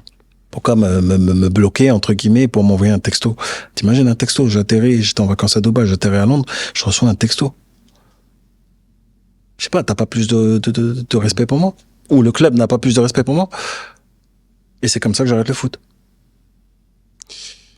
Et tu vois, c'est vachement intéressant parce que j'ai l'impression que c'est un peu la même chose qui s'est passé à Arsenal. Arsenal, ouais. Tu vois, j'ai un peu le sentiment que tu pars d'Arsenal, en fait, par manque de valorisation. C'est ça. C'est exactement ça. Et les gens, aujourd'hui, derrière les fans d'Arsenal, ils m'en ont voulu parce qu'ils ont commencé à dire que j'étais un snake. Ils ont commencé à dire que je cours après l'argent. Ils ont commencé à dire que plein de choses, en fait. Que j'ai foutu ma carrière en l'air, que si, que ça. Mais je vais remettre les choses en place. Je signe à Arsenal en 2007. J'ai signé 5 ans. Dès ma première année, meilleur latéral droit. Donc Arsenal a changé mes conditions et a prolongé de 2 ans, qui m'ont concouru jusqu'en 2014. Ouais. J'ai changé en juin 2008. De juin 2008 à juillet 2014, j'ai gardé le même contrat. Donc j'ai fait 6 ans avec le même contrat. Je sais pas si les gens réalisent. C'est clair. J'ai jamais rien demandé. Mais dans ce cas-là, ça veut dire quoi? En fait, il faut demander. Faut pas être gentil. Faut être... ouais. Plus demander, il faut revendiquer carrément. Ouais. Là, j'ai envie de te dire. Mais tu penses ça, non? C'est normal? Je les méritais pas. Toi, t'étais là avec moi. Je les méritais pas. En 2010-2011, j'ai été meilleur latéral. Donc, à ce moment-là, pourquoi le club ne vient pas me voir? Clairement. 2011-2012. 2012-2013. Clairement. Et c'est seulement en octobre 2013 qu'on vient me voir. 3 mois avant la fin de mon... J'ai envie de dire la fin, parce que 1er janvier, je suis libre, concrètement. Mm-hmm. Et là, on me dit, je comprends pas pourquoi tu signes pas. Et attends. Et là, à cette époque-là, à l'intérieur de moi, j'ai la haine. J'ai la haine. Tu comprends pas bien, à l'époque, je parle même pas avec lui, en fait. Je veux dire, niveau contractuel, c'est pas avec lui que je m'adresse. C'est un directeur sportif qui n'est pas européen, qui connaît très bien le sport américain, mais ils me font une offre qui, au final, a été la pire offre que j'ai reçue, en fait. On me donne 2 ans de contrat, on me dit, on n'a jamais donné 2 ans de contrat à un joueur de plus de 30 ans, comme si c'était une faveur. Ça, c'était un petit peu dans leur philosophie. Hein. J'ai jamais été regardant sur l'argent, mais au bout d'un moment, je suis un être humain aussi. Clairement. Donc, je te dis, l'offre que j'ai reçue de mon club de cœur, c'était la pire. Naples s'est approché et ils m'ont donné... Ils m'ont respecté. Inter Milan, Liverpool, Man City, Paris. Et mon club de cœur, en fait, c'était la pire offre. Et je m'attendais vraiment pas à ça. Et ça m'a, je te dis, ça m'a affecté. Et mon père, quand il venait au match, il me disait, mais comment tu joues? Tu joues sans cœur. Et je dis, j'ai la haine. Tu connais mon père, il est très, très pointu, surtout. Il m'a dit, mais va demander. Je dis, j'irai jamais demander de l'argent. Tu vois, Bac, excuse-moi de te couper, mais là, je me dis, on a parlé de points qui étaient vachement importants. Cet aspect famille, le soutien de Wenger, les mots de Wenger au début quand t'arrives. Mais là, dans cette situation-là, t'as pas le droit d'aller vers. Je demande pas d'argent. Non mais, tu vois, c'est même pas forcément de l'argent, mais c'est une situation, en fait, pour comprendre pourquoi ou quelle est sa volonté. Parce que je suis sûr que, et moi je te le dis en tant que témoin, hein, j'étais là, j'ai vu tes performances. Tu vois, à un moment donné, il n'y a pas ce côté un petit peu d'orgueil de se dire, attends, égo même, j'ai envie de te dire, mais Wenger, boss, on fait quoi? Non. Non, parce que moi, je me dis, écoute, t'es bon. Sois bon. Tu seras récompensé. Moi, je suis trop, à cette époque-là, je suis trop nia, je suis trop dans mon monde, tout est beau, tout est rose. Sois bon, tu seras récompensé comme ils t'ont récompensé la première année. Quand ils sont prolongés. J'ai été bon, ils m'ont récompensé. Ça fait 6 ans, là, quand même. Écoute, j'ai pris mon mal en patience, j'ai fermé ma bouche, j'ai travaillé. Et je me dis, si ça doit se faire, ils viendront vers toi. Si ça se fait pas, c'est que tu dois partir. Okay. Et ils sont pas venus. Et j'ai pris ça comme une fatalité. Et quand ils sont venus, c'était trop tard. Parce que moi, tu me connais, je suis têtu. Clairement. Clairement. Donc, en fait, quand ils viennent, dans ma tête, ma décision, elle est prise. Ils auraient pu faire n'importe quoi. Ma décision, elle est prise. Je me dis, non, c'est trop tard. Je suis là, j'étais à vous. Pendant 6 ans. Pendant 6 ans, tu trouves pas le moyen de venir me voir? Alors, il y a eu des éléments. Je me suis fracturé le péroné 1 fois, 2 fois. Mais je veux dire, quand tu vois que je suis là tous les jours à l'entraînement, malade, je joue, blessé, je joue. Je veux dire, t'as plus de questions, t'as plus de... Si je viens d'ailleurs, ok, on le recrute pas, ok, faut voir comment il réagit. Mais si tu me vois, t'as mon rapport. Tu vois que je joue tous les matchs. Tu vois que ma dernière saison, je joue tous les matchs. T'as toujours cette crainte Ou cette philosophie de club qui disent que non, on n'a jamais fait ci. Alors pourquoi les autres me donnent la confiance qu'on m'a pas donnée? Tu comprends? Et là, c'est le niveau personnel. Ça m'a touché. Ça a été difficile. Parce qu'au final, mon club, ça a toujours été Arsenal. Je voulais pas partir. Au final. De base, tu me dis, fais toute ta carrière là-bas. C'est une fierté. On parle d'Arsenal quand même. Et là, c'est un changement. Faut que je parte de Londres. Je pars de ma maison. C'est adaptation. Tu vas à Manchester. C'est différent. C'est différent. C'est un monde différent. Et j'ai fait le grand saut parce que voilà, je suis comme ça. Je suis fier de ce que j'ai fait à Arsenal. Mais à l'époque aussi, j'ai pas compris les fans. Parce qu'avant que je parte, c'était tout beau tout rose. We want you to stay. Le jour où je suis parti, même des gars dans le club. Ah, mais toi, un souci. Tu deviens l'ennemi. Tu deviens l'ennemi. Pour certains gars du staff, je veux dire, quand je les ai revus, c'était la relation que j'avais avec eux. Ils ont mis de la distance. Et ça m'a touché aussi. Malheureusement, ils n'ont pas toujours tous les tenants, les aboutissants. Et tu sais, le problème qui s'est passé aussi, c'est qu'il y a eu Kolo. Il y a eu Adebayor. Il y a eu Samir. Tu es pour rien. Mais en fait, tu connais le fan. Il a cet état d'esprit à vouloir mettre tout dans le même panier, tu vois. Et de se dire, voilà, City, c'est l'argent. Tu vois, à l'époque, c'est arrivé avec le Cheikh, Mansour et tout, c'est l'argent. Et en fait, ils vont tous, ils oublient ce côté familial. Alors que toi, t'es tout à l'encontre de ça. Et même, j'ai envie de dire les autres, parce que on les connaît personnellement, tu vois. Peut-être que pour un, il y aura plus, bien sûr, le fait de l'argent qui était plus intéressant. Et ça, c'est un choix personnel qui est respectable. Le carrière de foot, c'est 30, tu vois, 10, 15, 20 ans, 25 ans, si le gars est incroyablement discipliné et qu'il a aucun écart, on pense à Cristiano Ronaldo par exemple, tu vois. Mais après, les choix, c'est personnel, tu vois. Mais toi, c'est vrai que ton choix n'a jamais été l'argent, parce que comme tu l'as dit clairement, t'es resté 6 ans avec le même contrat et t'aurais pu revendiquer beaucoup plus, tu vois. Et je pense que malheureusement, des fois, le fan s'arrête à cette analyse-là et ne va pas plus loin parce qu'il ne te connaît pas personnellement. Ils sont clairement arrêtés dessus. Fallait voir. Ah, je sais bien. Le premier match que je retourne à l'Emirates, je touche le ballon, il me siffle. Ah ouais. Il me boue. Je me dis, mais en fait, la vie, ils sont ingrats. Et c'est là où je me rends compte que le foot, en fait, tant que tu joues, ça va. Le jour où tu joues pas, t'es un ennemi. Quand tu joues pour un club, ça va. Le jour où ils veulent se débarrasser de toi, tu deviens l'ennemi. Et les gens, ils se plaignent que les joueurs, ils soient un peu sauvages. Ah, je comprends pas, mais non, c'est des foot, c'est son club de cœur, comment il peut aller? Et quand ça va, ça va. Ah, On a vu le cas Mbappé, non? C'est clair. Parce que j'aime bien évoquer le cas Mbappé. C'est un bon cas. Mbappé, il a fait 7 ans, comme moi, au club. Il décide de pas renouveler, ok. On le met de côté. En soi, il a fait quoi de mal? Donc, parce que tu veux pas renouveler, on te met de côté. Oui, c'est clair. Tu comprends? Il a fait quoi pendant ces 7 ans pour le club? Ça a été le meilleur sur les 7 ans. Chaque année, ça a été le meilleur.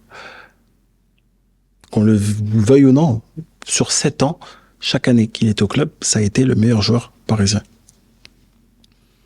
Parce qu'il veut pas renouveler, on le met dans le loft. Est-ce que tu te rends compte? Un football est ingrat. On oublie. Et tout de suite, ça devient le vilain, ça devient le méchant loup, ça devient ci, ça devient ça.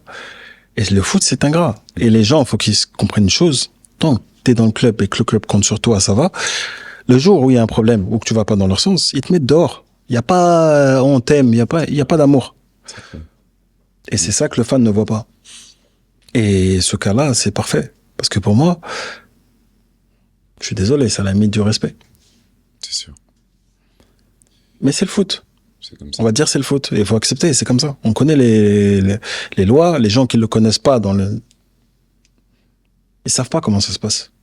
Donc ils vont pas comprendre. Je peux comprendre qu'un fan ne comprenne pas que Mbappé, il est chez lui, il a grandi ici, il a fait ci, il a fait ça, ok. Mais parfois c'est plus que ça. Il a donné 7 ans de sa vie ici. Il a voulu rester là. Il a joué avec amour. Mais moi, ça m'a fait mal de voir que déjà les commentaires que les gens ont eu sur lui, je me dis mais en fait non. En fait, t'as beau faire tout ce que tu veux pour un club, le jour où il y a un problème, ton image déjà elle prend un coup. Déjà, t'es plus le gentil. Ça y est, c'est fini ça. Alors que c'était l'enfant chéri en France. Mbappé, c'est notre diamant. Ça reste notre diamant. Mais pendant cette période-là, c'était comment? Et c'est ingrat. On oublie. Et jusqu'à maintenant, jusqu'à l'Euro. Regarde comment les gens ils parlent de lui. Regarde la Coupe du Monde qu'il nous a donnée. La Coupe du Monde 2018, c'est grâce à lui. Hein. Il y a les autres. Mais l'influence qu'il a eue dans le jeu, il a quand même contribué largement à ce que la France ait la Coupe du Monde. C'est sûr. Qu'on le veuille ou non. Ouais, c'est clair. C'est des tracteurs, qu'ils le veuillent ou non, c'est comme ça. La finale 2022. Quel joueur a fait ça? 7 buts en un match. 203, plus le penalty encore marqué derrière. On a la chance en France d'avoir un joyau. On a eu la chance, et les Français ont eu la chance de le voir évoluer en France.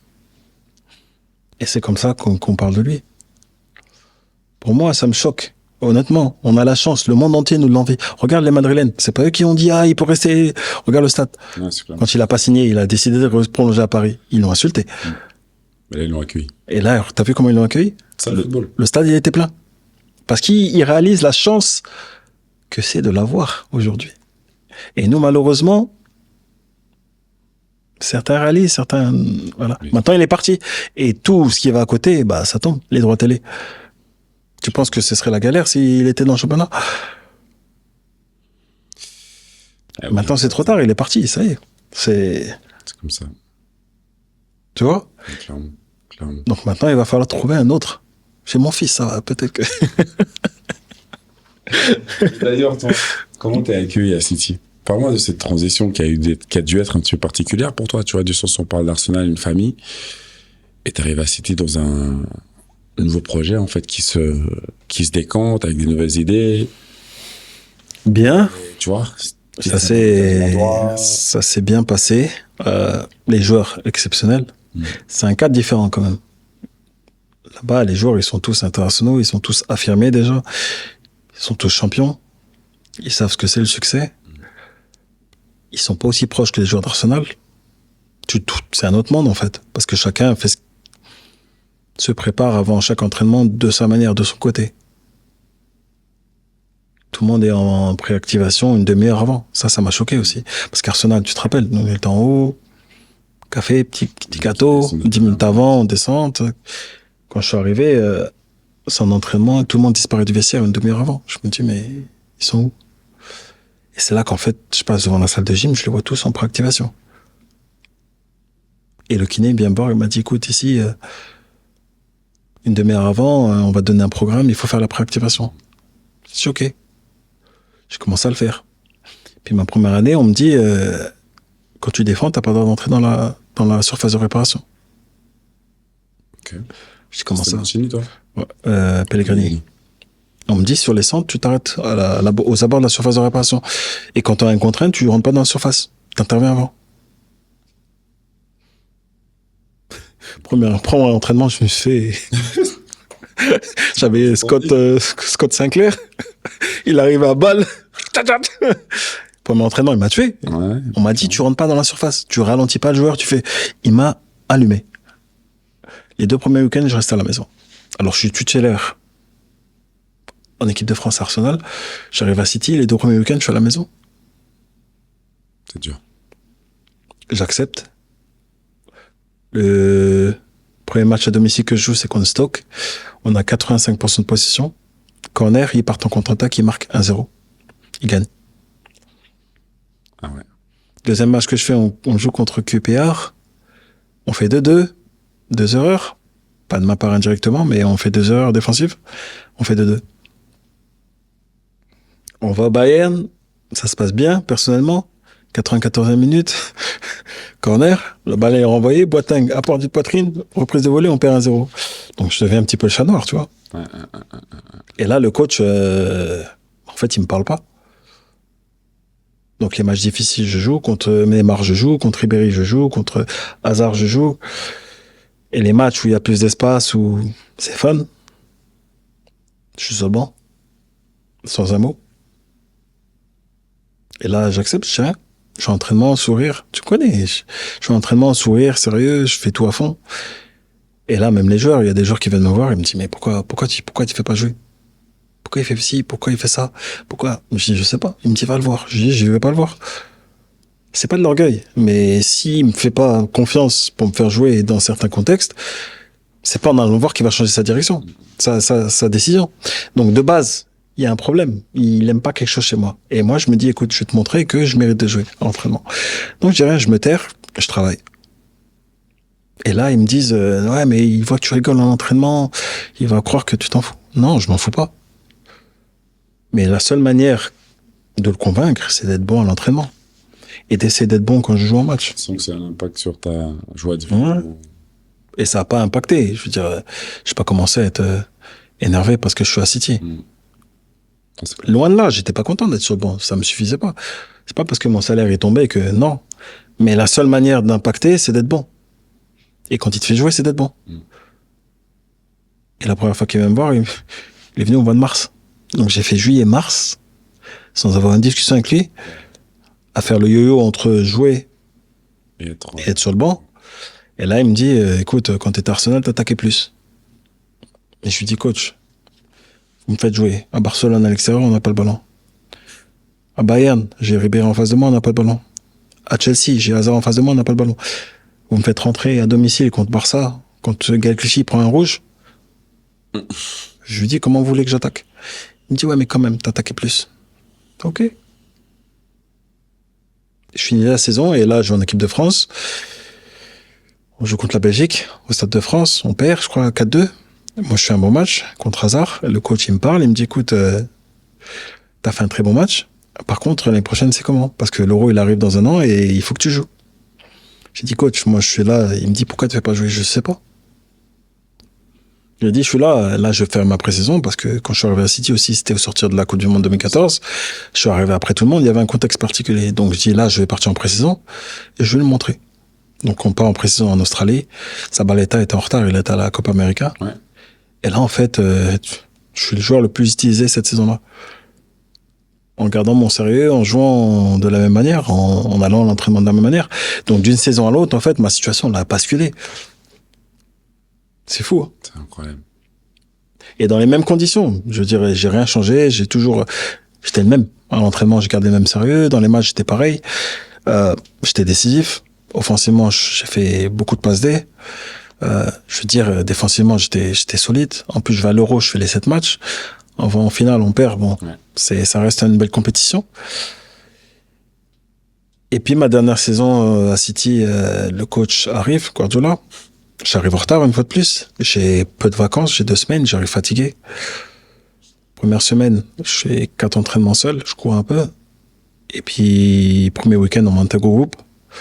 On me dit, on a un match important, bientôt, la saison reprend, t'inquiète pas, quand on a du temps, on te donne repos. Je suis arrivé, j'étais fatigué. On part, je joue une demi-heure du match amical contre Arsenal, en Suède. La semaine d'après, c'est championnat. Premier match du championnat, je me blesse. J'ai sorti une pointe. Et puis, j'ai continué le match, j'ai fini comme ça. 3 jours après, on avait le match préliminaire contre Bucarest. Je jouais avec l'équipe, on me met sur le banc parce que, soi-disant, je suis blessé. On me fait rentrer une demi-heure pour que j'ai du temps de jeu. Je joue, parfait. Le lendemain, on me dit, va passer l'écho avec un gars de Barcelone. Je vais passer l'écho et là, on me dit, écoute, t'as une petite lésion, il faut que t'arrêtes. Okay. Et là, je pète un câble. Je dis, mais comment ça? J'ai joué hier, j'ai rien senti. Lundi, il y a la sélection, donc, et en fait, ils m'ont arrêté un mois. Donc, je manque une première fois de la sélection. Je reviens. Premier derby de Mourinho, Guardiola, derby de United, on gagne. Derby de Manchester, on gagne. Je suis bien, tac, tac, tac. Avant la sélection, un mois plus tard, je joue pas contre Tottenham. Je suis en sélection, 15-15, premier jour, tac, tac, je suis fatigué. On joue au premier match de qualification contre la Bulgarie. Je me sentais un peu différemment. 5 minutes, je me claque. Mais le mec, il partait au but. Donc, je le rattrape, je fais penalty. Et là, tu connais, l'orgueil. Là, pour une fois, c'est l'orgueil qui parle. Je sors pas. Je reste 20 minutes sur le terrain, blessé. Et Dieu merci, je suis une passe D pour Gamero, pour le premier but. J'avais une déchirure de 7 cm. Et ça, c'était mon dernier match d'équipe de France, parce que je sors sur mon centre. Gamero, il marque. On gagne 4-1. Et là, en fait, j'ai jamais rattrapé le retard, en fait. J'étais blessé. Ensuite, le coach, on joue contre Monaco, il m'en voulait un petit peu pour le match. Ça, j'ai su après. Et t'as voulu pour quel match? Le match de Champions League contre Monaco. Ah, la maison. Parce que rappelle-toi, Falcao, il marque. Oui. À la base, il est hors jeu. Oui. Ensuite, Otamendi, il descend. Au lieu de sortir sur le centreur, il descend. Donc, il remet Falcao en jeu. Donc, en fait, mon positionnement n'a pas trop plu. Ok. Alors qu'il était de base hors jeu. Bon, tu connais. Oui. Et ça fait que je passe la fin de saison sur le banc. Et là, le doc de l'équipe de France m'appelle. J'étais un peu touché aussi. Le doc m'appelle, pas le coach. Une fois, deux fois, et je lui dis, mais pourquoi le coach ne m'appelle pas s'il veut savoir comment je me sens? Non, il m'a demandé de t'appeler. Et là, pour la première fois en 10 ans, en fait, la liste sort, je suis pas en équipe de France. Wow. Et là, ça m'a touché. Dur. Derrière ça, il y a les clubs qui s'intéressent parce que j'étais libre. Je dis non parce que je garde mon intégrité. Parce que pour moi, j'estime que les offres que je reçois à ce moment-là, elles sont irrespectueuses. Il y a l'Esther qui vient le dernier jour de Mercato. Ils me font poireauter 8 heures sur mon canapé. Ils jouent un petit peu avec moi par rapport aux clauses qu'ils ont mis. Il y a des clauses que j'aime pas, donc je leur demande de les retirer. De 13h à 20h, je suis sur mon canapé. J'attends. T'attends une nouvelle. Ils m'ont dit, tu viens, tu signes. Ils ont récupéré mon dossier médical de City. T'imagines, j'ai fait 7 heures assis sur mon canapé. Ils sont jamais revenus vers moi. Wow. Donc 2 jours après, ils viennent. Ah, est-ce que tu peux commencer à venir t'entraîner? On va trouver une solution par rapport au fair play financier. On a signé un jour dernière minute. Je dis, je viens pas.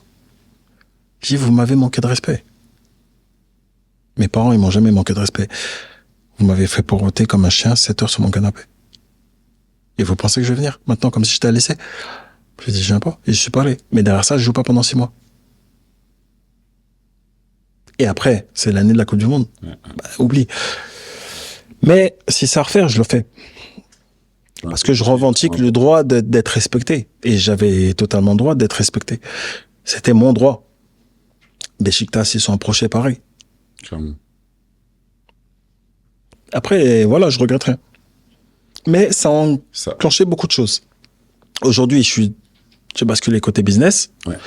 J'ai fait une application de foot, justement, pour essayer de partager l'information, pour éviter que les jeunes soient dans la situation où on s'est retrouvé à faire des erreurs, ou même, j'explique beaucoup plus de choses qui nous auraient servi, qui m'auraient servi personnellement si j'avais appris certaines choses plus rapidement, au niveau physique, au niveau du jeu, au niveau de la compréhension du jeu, au niveau tout, en fait. Parce que à cette époque-là, je me dis, mais t'imagines, il y a 1 an, t'étais en finale de l'Euro, t'es chez toi à t'entraîner sur un terrain annexe, c'est violent. Hein. Mais honnêtement, j'ai apprécié cette période. C'est un nettoyage naturel. C'est vrai que c'est violent. Et on va revenir à ton application, mais avant ça, je vais te poser une question par rapport à Pep.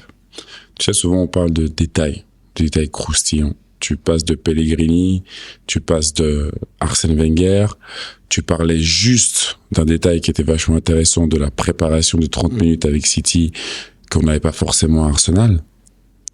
Quel est l'impact, en fait, d'un coach comme Pep Guardiola? Parce que il y a cet impact dans la discipline, mais il y a une autre question qui arrive après, c'est celle qui a souvent été revendiquée du fait que Bakary Sagna et, entre guillemets, Gaël Clichy ne rentrent pas dans le système de Pep Guardiola parce qu'il a envie d'avoir ses latéraux qui rentrent dans le jeu.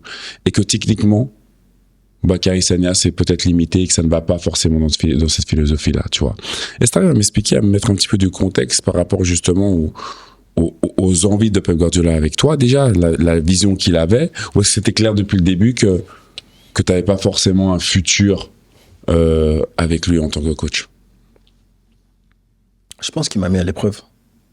Parce que j'ai fait une saison 2015-2016 exceptionnelle. On est parti en demi-finale avec des champions. À l'Euro, ça s'est très bien passé. Je pense qu'il avait une bonne image de moi, qu'il a une bonne image de moi en tant que joueur, en tant que personne. Et il s'est dit, je vais essayer avec eux. Ils sont bons, ils ont été bons, donc je vais essayer de les éduquer. Mais bon, après, je suis latéral pour une raison, je suis pas milieu de terrain. Et je comprends tout à fait le fait qu'ils aient changé, parce que c'est un rôle qui m'allait pas du tout. Donc là-dessus, je suis lucide. Maintenant, quand je suis arrivé en retard. Je me souviens du premier taureau que je fais. J'arrive, je fais talonnade. Hop, hop, hop. Va au milieu. Alors, j'ai pas perdu le ballon, tu vois. Et moi, ébahi, hein? On va au milieu. Il n'y a pas de talonnade ici. Pour nous forcer à ouvrir le corps, en fait. Mais quand t'arrives, tu comprends pas. Je me dis, mais attends, qu'est-ce qu'il y a? Et c'est après qu'il m'explique. Ici, tu dois te forcer à ouvrir. Comme ça, t'arrives à voir les deux angles. Et il a raison. Et le fait, quand la balle elle arrive, de contrôler du bon pied, droite ou gauche, et ça t'évite plein de choses. Ça t'évite Cette perte de temps. extra, ce laps de temps. Et en fait, quand tu apprends à ses côtés, c'est des choses basiques. Mais c'est des choses qui changent tout, en fait. Et je me dis, mais comment aucun coach nous a enseigné ça avant, en fait? C'est de la logique. Quand il demande aux joueurs de ressortir de derrière, il y a toujours une supériorité sur le terrain. Il y a toujours un attaquant pour deux défenseurs. Et nous, on s'entêtait à jeter le ballon à celui qui est en contre un. Et en fait, tout ce que tu apprends avec lui, c'est de la logique. Et la plupart du temps, quand il te dit quelque chose, ça marche. Donc, il va faire une analyse sur une équipe adverse. S'il y a un ailier qui est trop haut, comme ça arrivait, on a joué contre Swansea, il m'a dit, écoute, reste dans son dos, à ce point-là. Et quand il désigne un point, tu dois être là. Tu dois pas être un mètre plus haut. Tu dois être là. Tu dois être là. Et s'il est pas content de toi, va t'asseoir. Il va pas faire le changement, mais tu vas comprendre que il y a un truc. Mais il m'a donné ma chance. Je pense l'avoir saisi à demi. Physiquement, j'ai jamais été au top. Aller au milieu de terrain, c'est pas moi. Je suis désolé.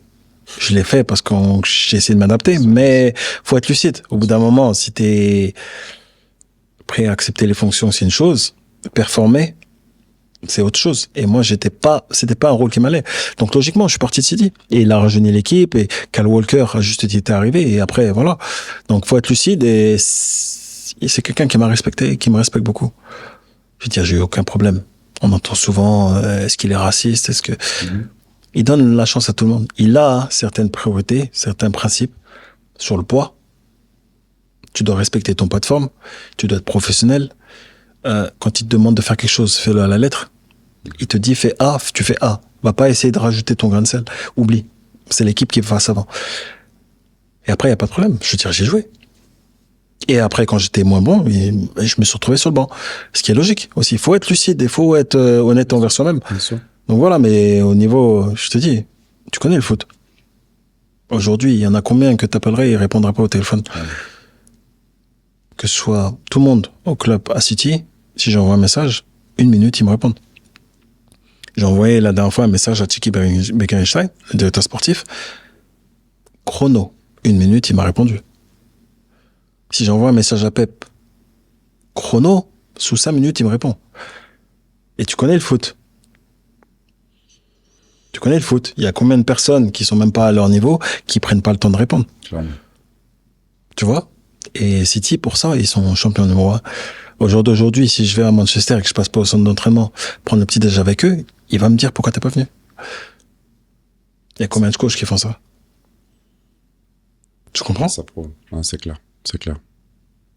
C'est vrai qu'humainement, des fois, on n'a pas forcément l'idée ou l'image, tu vois, parce qu'il y a tout ce qui se dit dans la presse, comme on en parlait avant, mais c'est beau d'entendre ça, en fait, de se dire que un homme qui est tellement dans le détail, parce qu'il y a tellement de versions, tu vois, on entend tellement de versions, et c'est bien aussi d'entendre ces mots-là, parce que, tu vois, je trouve qu'il n'y a pas de... Cette exigence dans le travail et ce résultat qu'il arrive à avoir, cette constance qu'il a depuis des années, c'est pas par hasard, tu vois. Et ça me fait du bien d'entendre ça parce que c'est quelqu'un que j'admire énormément et qu'il ait en plus le respect pour un garçon comme toi, un homme comme toi qui n'a jamais voulu d'y passer, qui a toujours fait sa tâche, qui s'est toujours démené pour le bien d'une équipe et de ses coéquipiers. Tu vois, c'est juste, ça fait, ouais, franchement, ça me fait chaud au cœur d'entendre des mots pareils, tu vois, donc. Après, chaque joueur va avoir un ressenti différent sûr, parce que tu as une expérience que tu vis. Ça, c'est clair. Ça, c'est clair. Mais moi, ce que je reproche aux joueurs, en fait, c'est soit tu joues, tout se passe bien. Quand tu te retrouves sur le banc, t'as un problème. Eux, trouver les problèmes ailleurs. Toi, remets-toi en question. Si t'es bon, il veut gagner le coach, non? Si t'es bon, tu penses pas qu'il va te faire jouer? Clairement. Donc si t'es sur le banc, au lieu de te plaindre, bouge-toi et montre que tu mérites de jouer. Fais plus à l'entraînement, sois plus impliqué. Et c'est le problème des jeunes aujourd'hui. Et c'est le problème dans toutes ces académies, au niveau du club amateur. J'entends des histoires. Les parents qui commencent à menacer les coachs, qui commencent à faire ci. Bah attends, on va où? À Dubaï. Je veux dire, j'habite à Dubaï aujourd'hui. Tous les week-ends, j'allais à l'endroit où mes enfants y jouaient. Il fallait voir le comportement des parents. Si, ça. Mon propre fils, un jour, mon fils, je touche du bois, il est bon, le petit. Les deux, ils sont bons. Mais un jour, il n'était pas dedans, Ça arrive. Le coach l'a mis sur le banc. Et forcément, il n'était pas content. Et moi, je l'ai pris à part. Je lui ai dit, tu mérites de jouer. Il a dit, tu sais, je te supporte. Mais est-ce qu'aujourd'hui, tu mérites de jouer? Est-ce que tu étais bon les 5 minutes? T'étais un peu endormi? Oui. C'est pas une punition qui t'a donné. Non, c'est que ça arrive. Aujourd'hui, t'es pas bon. L'apprentissage. Donc, dès demain, tu vas à l'entraînement et tu te bouges. C'est tout. Enfin, il y a rien à faire. Ça arrive. Habituellement, t'es bon, t'es pas bon. Mais il faut dire les choses. Faut pas commencer à forcer. Ouais, pourquoi mon fils il joue pas?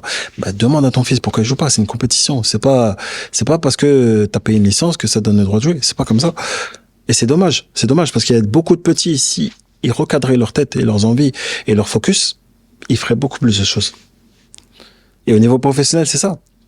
Il y a des joueurs qui vont de club en club en club. Tu joues pas cette année, faut que je parte. Pourquoi? T'as pas envie de te battre, t'as pas envie de jouer, t'as pas envie de montrer que tu fais partie du club et t'as un projet dans le club. Mais maintenant, tu joues pas dans un club, faut partir. Non? Tu comprends? Beaucoup d'impatience. Énormément. Et c'est dommage. Ouais, c'est dommage. C'est-à-dire, cette année, il y a des petits qui sont dans des académies. Imagine-toi, t'es jeune.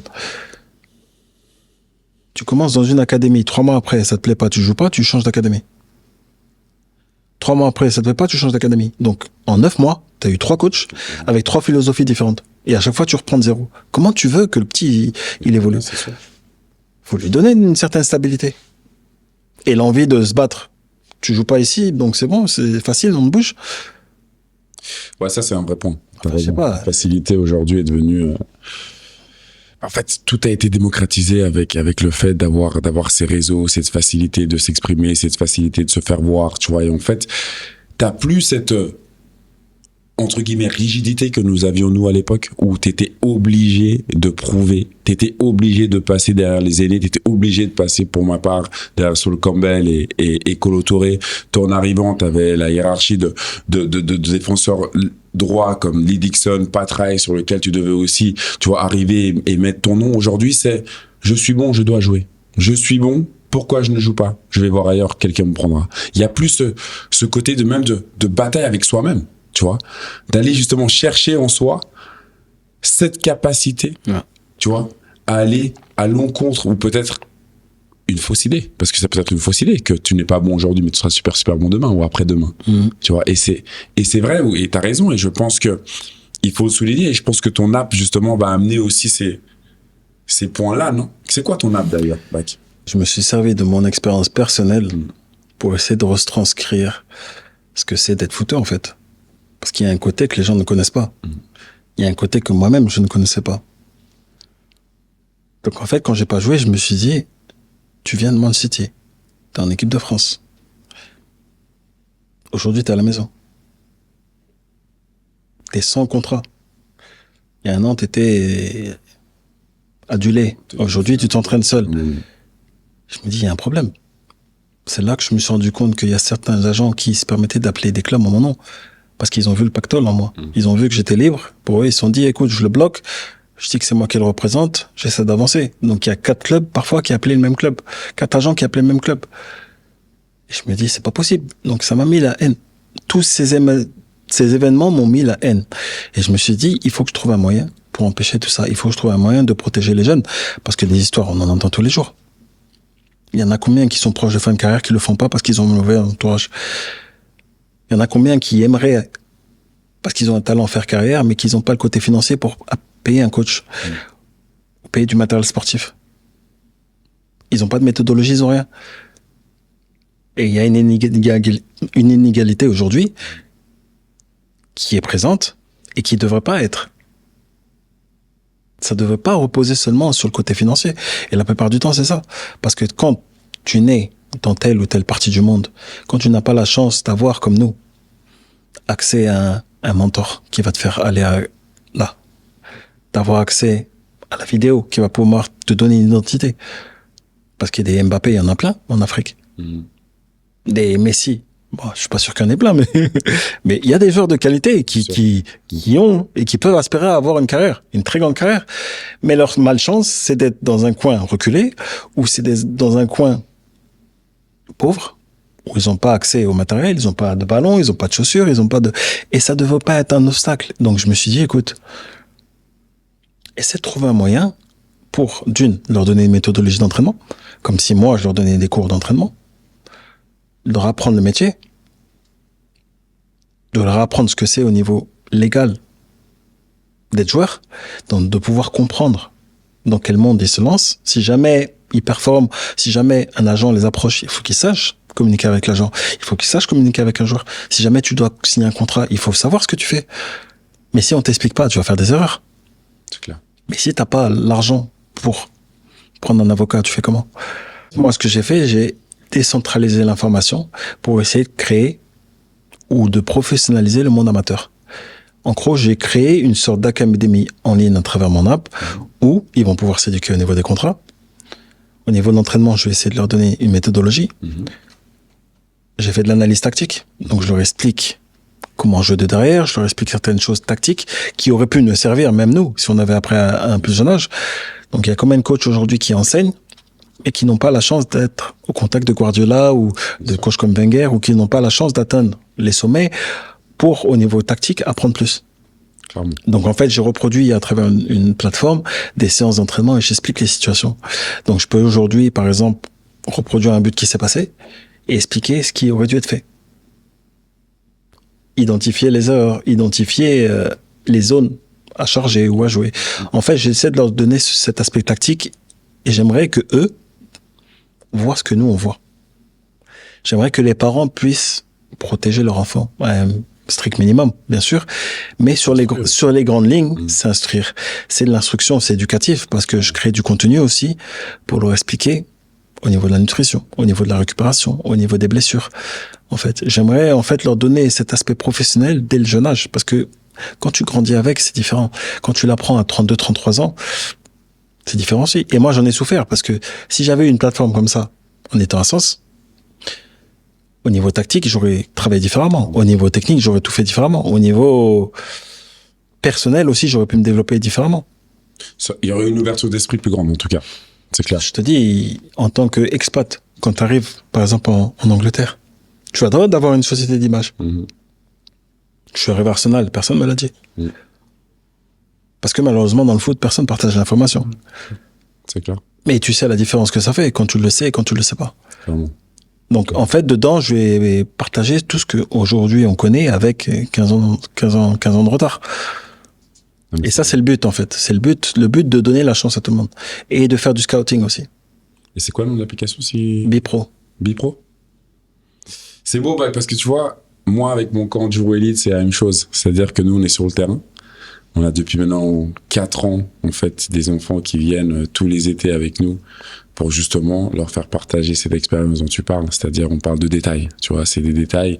Et on a aussi cette volonté de développer un petit peu le même produit que le tien, parce qu'en fait, c'est ça, on n'a pas envie, en fait, de laisser ces jeunes garçons, jeunes filles, en fait, vivre des expériences, c'est une chose. Nous, on a grandi, on avait les épaules aussi solides, et je pense que le monde de l'époque était beaucoup plus rude de ce qu'il est aujourd'hui, dans le sens où aujourd'hui, il y a beaucoup plus de portes de sortie. Tu sais, comme tu le disais avant, t'es pas content, tu vas là-bas, t'es pas content, tu fais ci. Nous, on a dû accepter, on a dû prendre sur nous, on a dû, par moments, se rebeller, et tu sais, on parlait souvent aussi avant de l'aspect mental dans le football, qui était pas si démocratisé qu'il l'est aujourd'hui. On en parlait très peu. Quand on n'était pas content, on l'extérioriserait pas forcément, tu sais. Et aujourd'hui, toutes ces plateformes sont là pour les jeunes. Tu vois, on est là en tant qu'anciens joueurs comme toi ou comme moi ou comme d'autres qui sont justement à l'écoute, qui veulent que ces joueurs progressent, tu vois, qu'ils arrivent à avancer et à grandir en tant que personnalité, tu vois, en tant que femme ou que jeune garçon, pour justement avoir le moins d'obstacles possible. Même si l'obstacle et les expériences font grandir, Sans ça, on ne serait pas là, tu vois. Mais je trouve ça beau et tellement important que les anciens se mobilisent justement pour le futur, en fait. Pour le futur qui sont ceux qui sont derrière. Ouais, tu vois, par exemple, toi aujourd'hui, t'es consultant, t'as eu le courage de monter ta propre académie parce qu'il faut être courageux. J'ai travaillé un petit peu avec les petits, c'est pas tous les jours facile. Mais moi, ce qui m'a donné envie de le faire, c'est justement, j'ai eu le déclic avec Guardiola.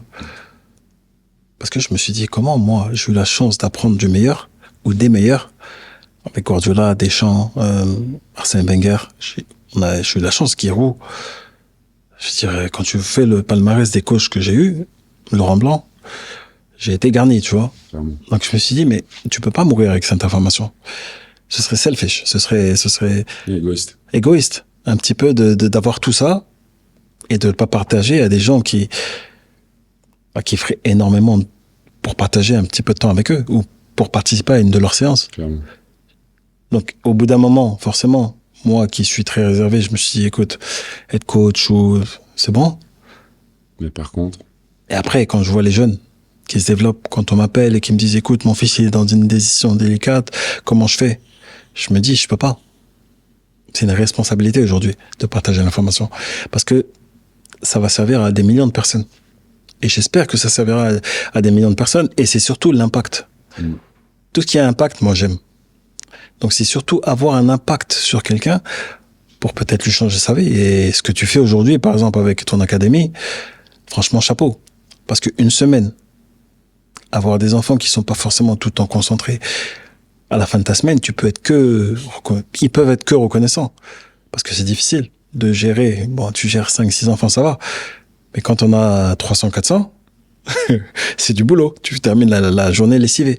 Et c'est surtout que t'as eu ta carrière, t'es consultant, t'as ta propre vie de famille, mais toujours tu trouves le moyen de donner du temps aux autres, en fait. Donc, chapeau. Et moi, Merci, dans un sens, ce que je fais à travers l'académie ou à travers l'app que j'ai constituée, si je te montre le Covid que j'ai passé, de 9h à minuit, j'étais sur mon ordinateur. Pendant 6 mois, non-stop. C'est un projet que j'ai commencé il y a 3 ans, quand même. Et de reproduire une séance d'entraînement, ça me prenait 11 heures. Mais au moins, c'est moi qui l'ai fait. C'est pas un prête-nom, en fait. Je l'ai fait basé sur l'expérience qu'on a eue. Donc, et moi, je vais dire, bien sûr, ce sera un sous-abonnement, mais ce sera vraiment une plateforme où ils vont pouvoir s'instruire et aussi se faire remarquer. Je vais essayer de donner une identité à chacun, en fait. Parce que avec l'intelligence artificielle, leurs entraînements sera peut-être, leurs entraînements auto-filmés, en fait, ils seront analysés. Donc, on va pouvoir faire un classement dépendamment de comment ils s'entraînent et leur donner une identité. Je vais pouvoir leur dire peut-être comment ils se trouvent aujourd'hui et comment ils se trouvent dans 2 mois. Et ça, c'est pas moi personnellement qui va le dire, c'est l'ordinateur qui va me le dire. Tu vois? Donc, par rapport à ça, tu vas essayer de créer des liens et un pont entre le monde amateur et le monde professionnel ou pré-professionnel. Donc, tu vas essayer de créer ce lien et de dire, OK, ces éléments-là, ils ont le potentiel par rapport à la data, par rapport à l'analyse. Donc, ils sont sur la carte du monde. Peu importe où ils soient, tu vois. Ça, c'est l'idée, en fait. L'idée, c'est de les mettre déjà sur la carte du monde, de créer ce lien avec les clubs professionnels, tels qu'ils soient, Ligue 1, Ligue 2, nationale, et de leur donner cette chance que beaucoup n'ont pas eu, malheureusement. Et tu vois, ça arrive souvent à la fin, les gens ne comprennent pas que juste l'expérience que nous avons eue en tant que football professionnel n'a pas de prix. En fait, tu peux pas le remplacer, en fait. C'est irremplaçable. Tu sais, on peut parler d'argent, on peut parler de tout ce que tu veux. Mais tout ce qu'on a emmagasiné pendant ces années que ce soit de rencontres avec nous-mêmes, de découvertes avec nous-mêmes, que ce soit de partage avec l'autre, avec les autres, de l'équipe, l'entraînement, le fait qu'un jour tu sois moins bien, mais que tu dois quand même t'entraîner, ce dépassement de soi-même, ce dépassement de fonction. En fait, tu ne peux pas l'avoir ailleurs que dans ce genre de contexte-là. C'est impossible. Tu vois. T'es obligé de le vivre. Exact. Tu dois le vivre. Tu dois le vivre pour comprendre. Et c'est aussi pour ça aussi. Tu sais, maintenant, tout est buzz. Il y a des émissions farfelues, j'appelle ça, où tout le monde se donne le droit de parler. Et souvent, en fait, quand tu commentes et que tu dis, écoute, comment il peut se permettre de parler comme ça? Il connaît pas. Il sait pas de quoi il parle. C'est vrai. Il y a toujours des commentaires négatifs, mais vous, les pros, vous pensez que on n'a pas le droit d'avoir d'opinion. Oui, vous avez le droit d'avoir une opinion. Clairement. Mais malheureusement, vous savez pas ce que c'est de jouer devant 60 000 personnes. Vous savez pas ce que c'est dans ces environnements où tu te fais insulter, où t'as pas envie de sortir de chez toi, où constamment, bah, bien sûr, les gens ils voient le côté positif, mais tout ce dont on a parlé, ils le voient pas. C'est clair. Quand tu perds un être cher, mais tu dois toujours performer parce que les gens ils ont payé et qu'ils veulent te voir bon sur le terrain. C'est clair.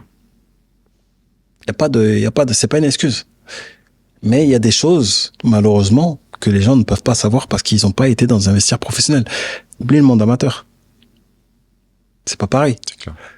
La pression que qu'on te met quand tu arrives au stade, ou quand le coach il t'embrouille, ou quand toi, t'as ta famille derrière et qu'on te dit tu vas là-bas du jour au lendemain, il y a beaucoup de paramètres que les gens ne connaissent pas et pourront jamais connaître parce qu'ils n'ont pas été au très très haut niveau. Et quand je vois des journalistes qui se permettent de parler d'une telle manière, moi, ça me gêne toujours un petit peu. Ouais. Ils ont le droit d'avoir leur opinion. C'est sûr, c'est sûr.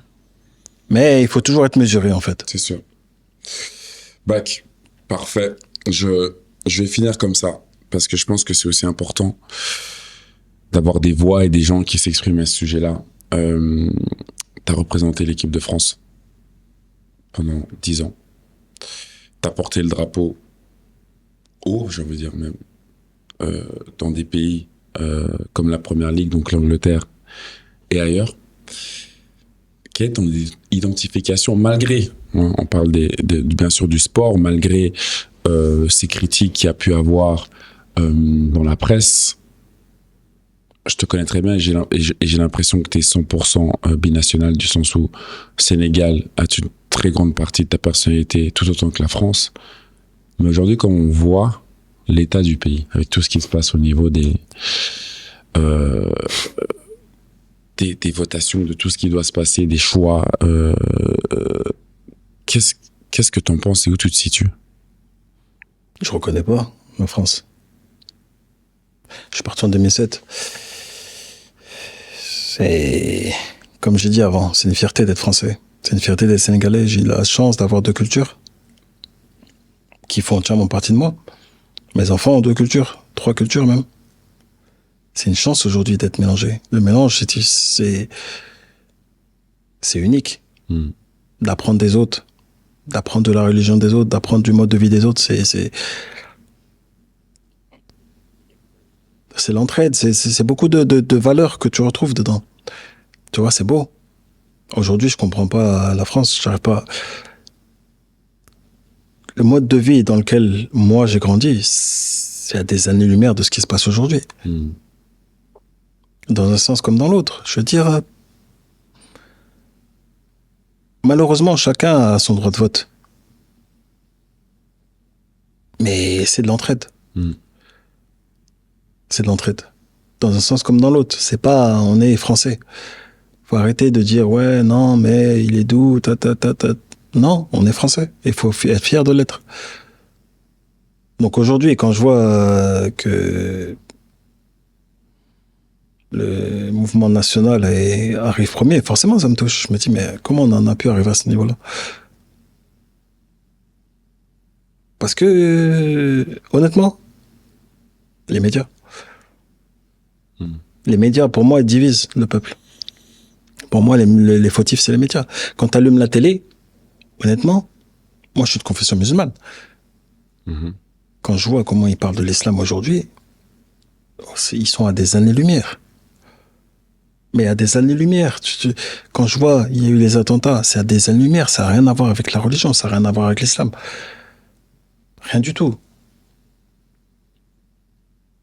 Tu dois accepter. On est des êtres humains, on est tous égaux. Pourquoi tu veux faire des différences? Pour une couleur de peau? Donc parce que t'es blanc ou parce que t'es noir, tu penses que t'es meilleur que quelqu'un? Parce que t'as grandi dans un niveau social différent, parce que t'as plus d'argent, tu penses que t'es plus important que quelqu'un? Comment les gens, ils arrivent à penser comme ça? J'arrive pas à comprendre. Honnêtement, c'est Pour moi, c'est choquant. Mais une fois de plus, c'est l'éducation. Pour moi, la base de base, c'est l'éducation. Parce qu'il n'y a aucun enfant qui n'est raciste. Clairement. Le racisme, c'est pas... Je parle pas de blanc envers étrangers. Tu parles de... Non. C'est global. Bien sûr. C'est global. C'est clair. C'est clair. Mais il n'y a aucun enfant qui n'est haineux et raciste. Quand tu mets des enfants ensemble, peu importe d'où ils soient, ils jouent ensemble, non?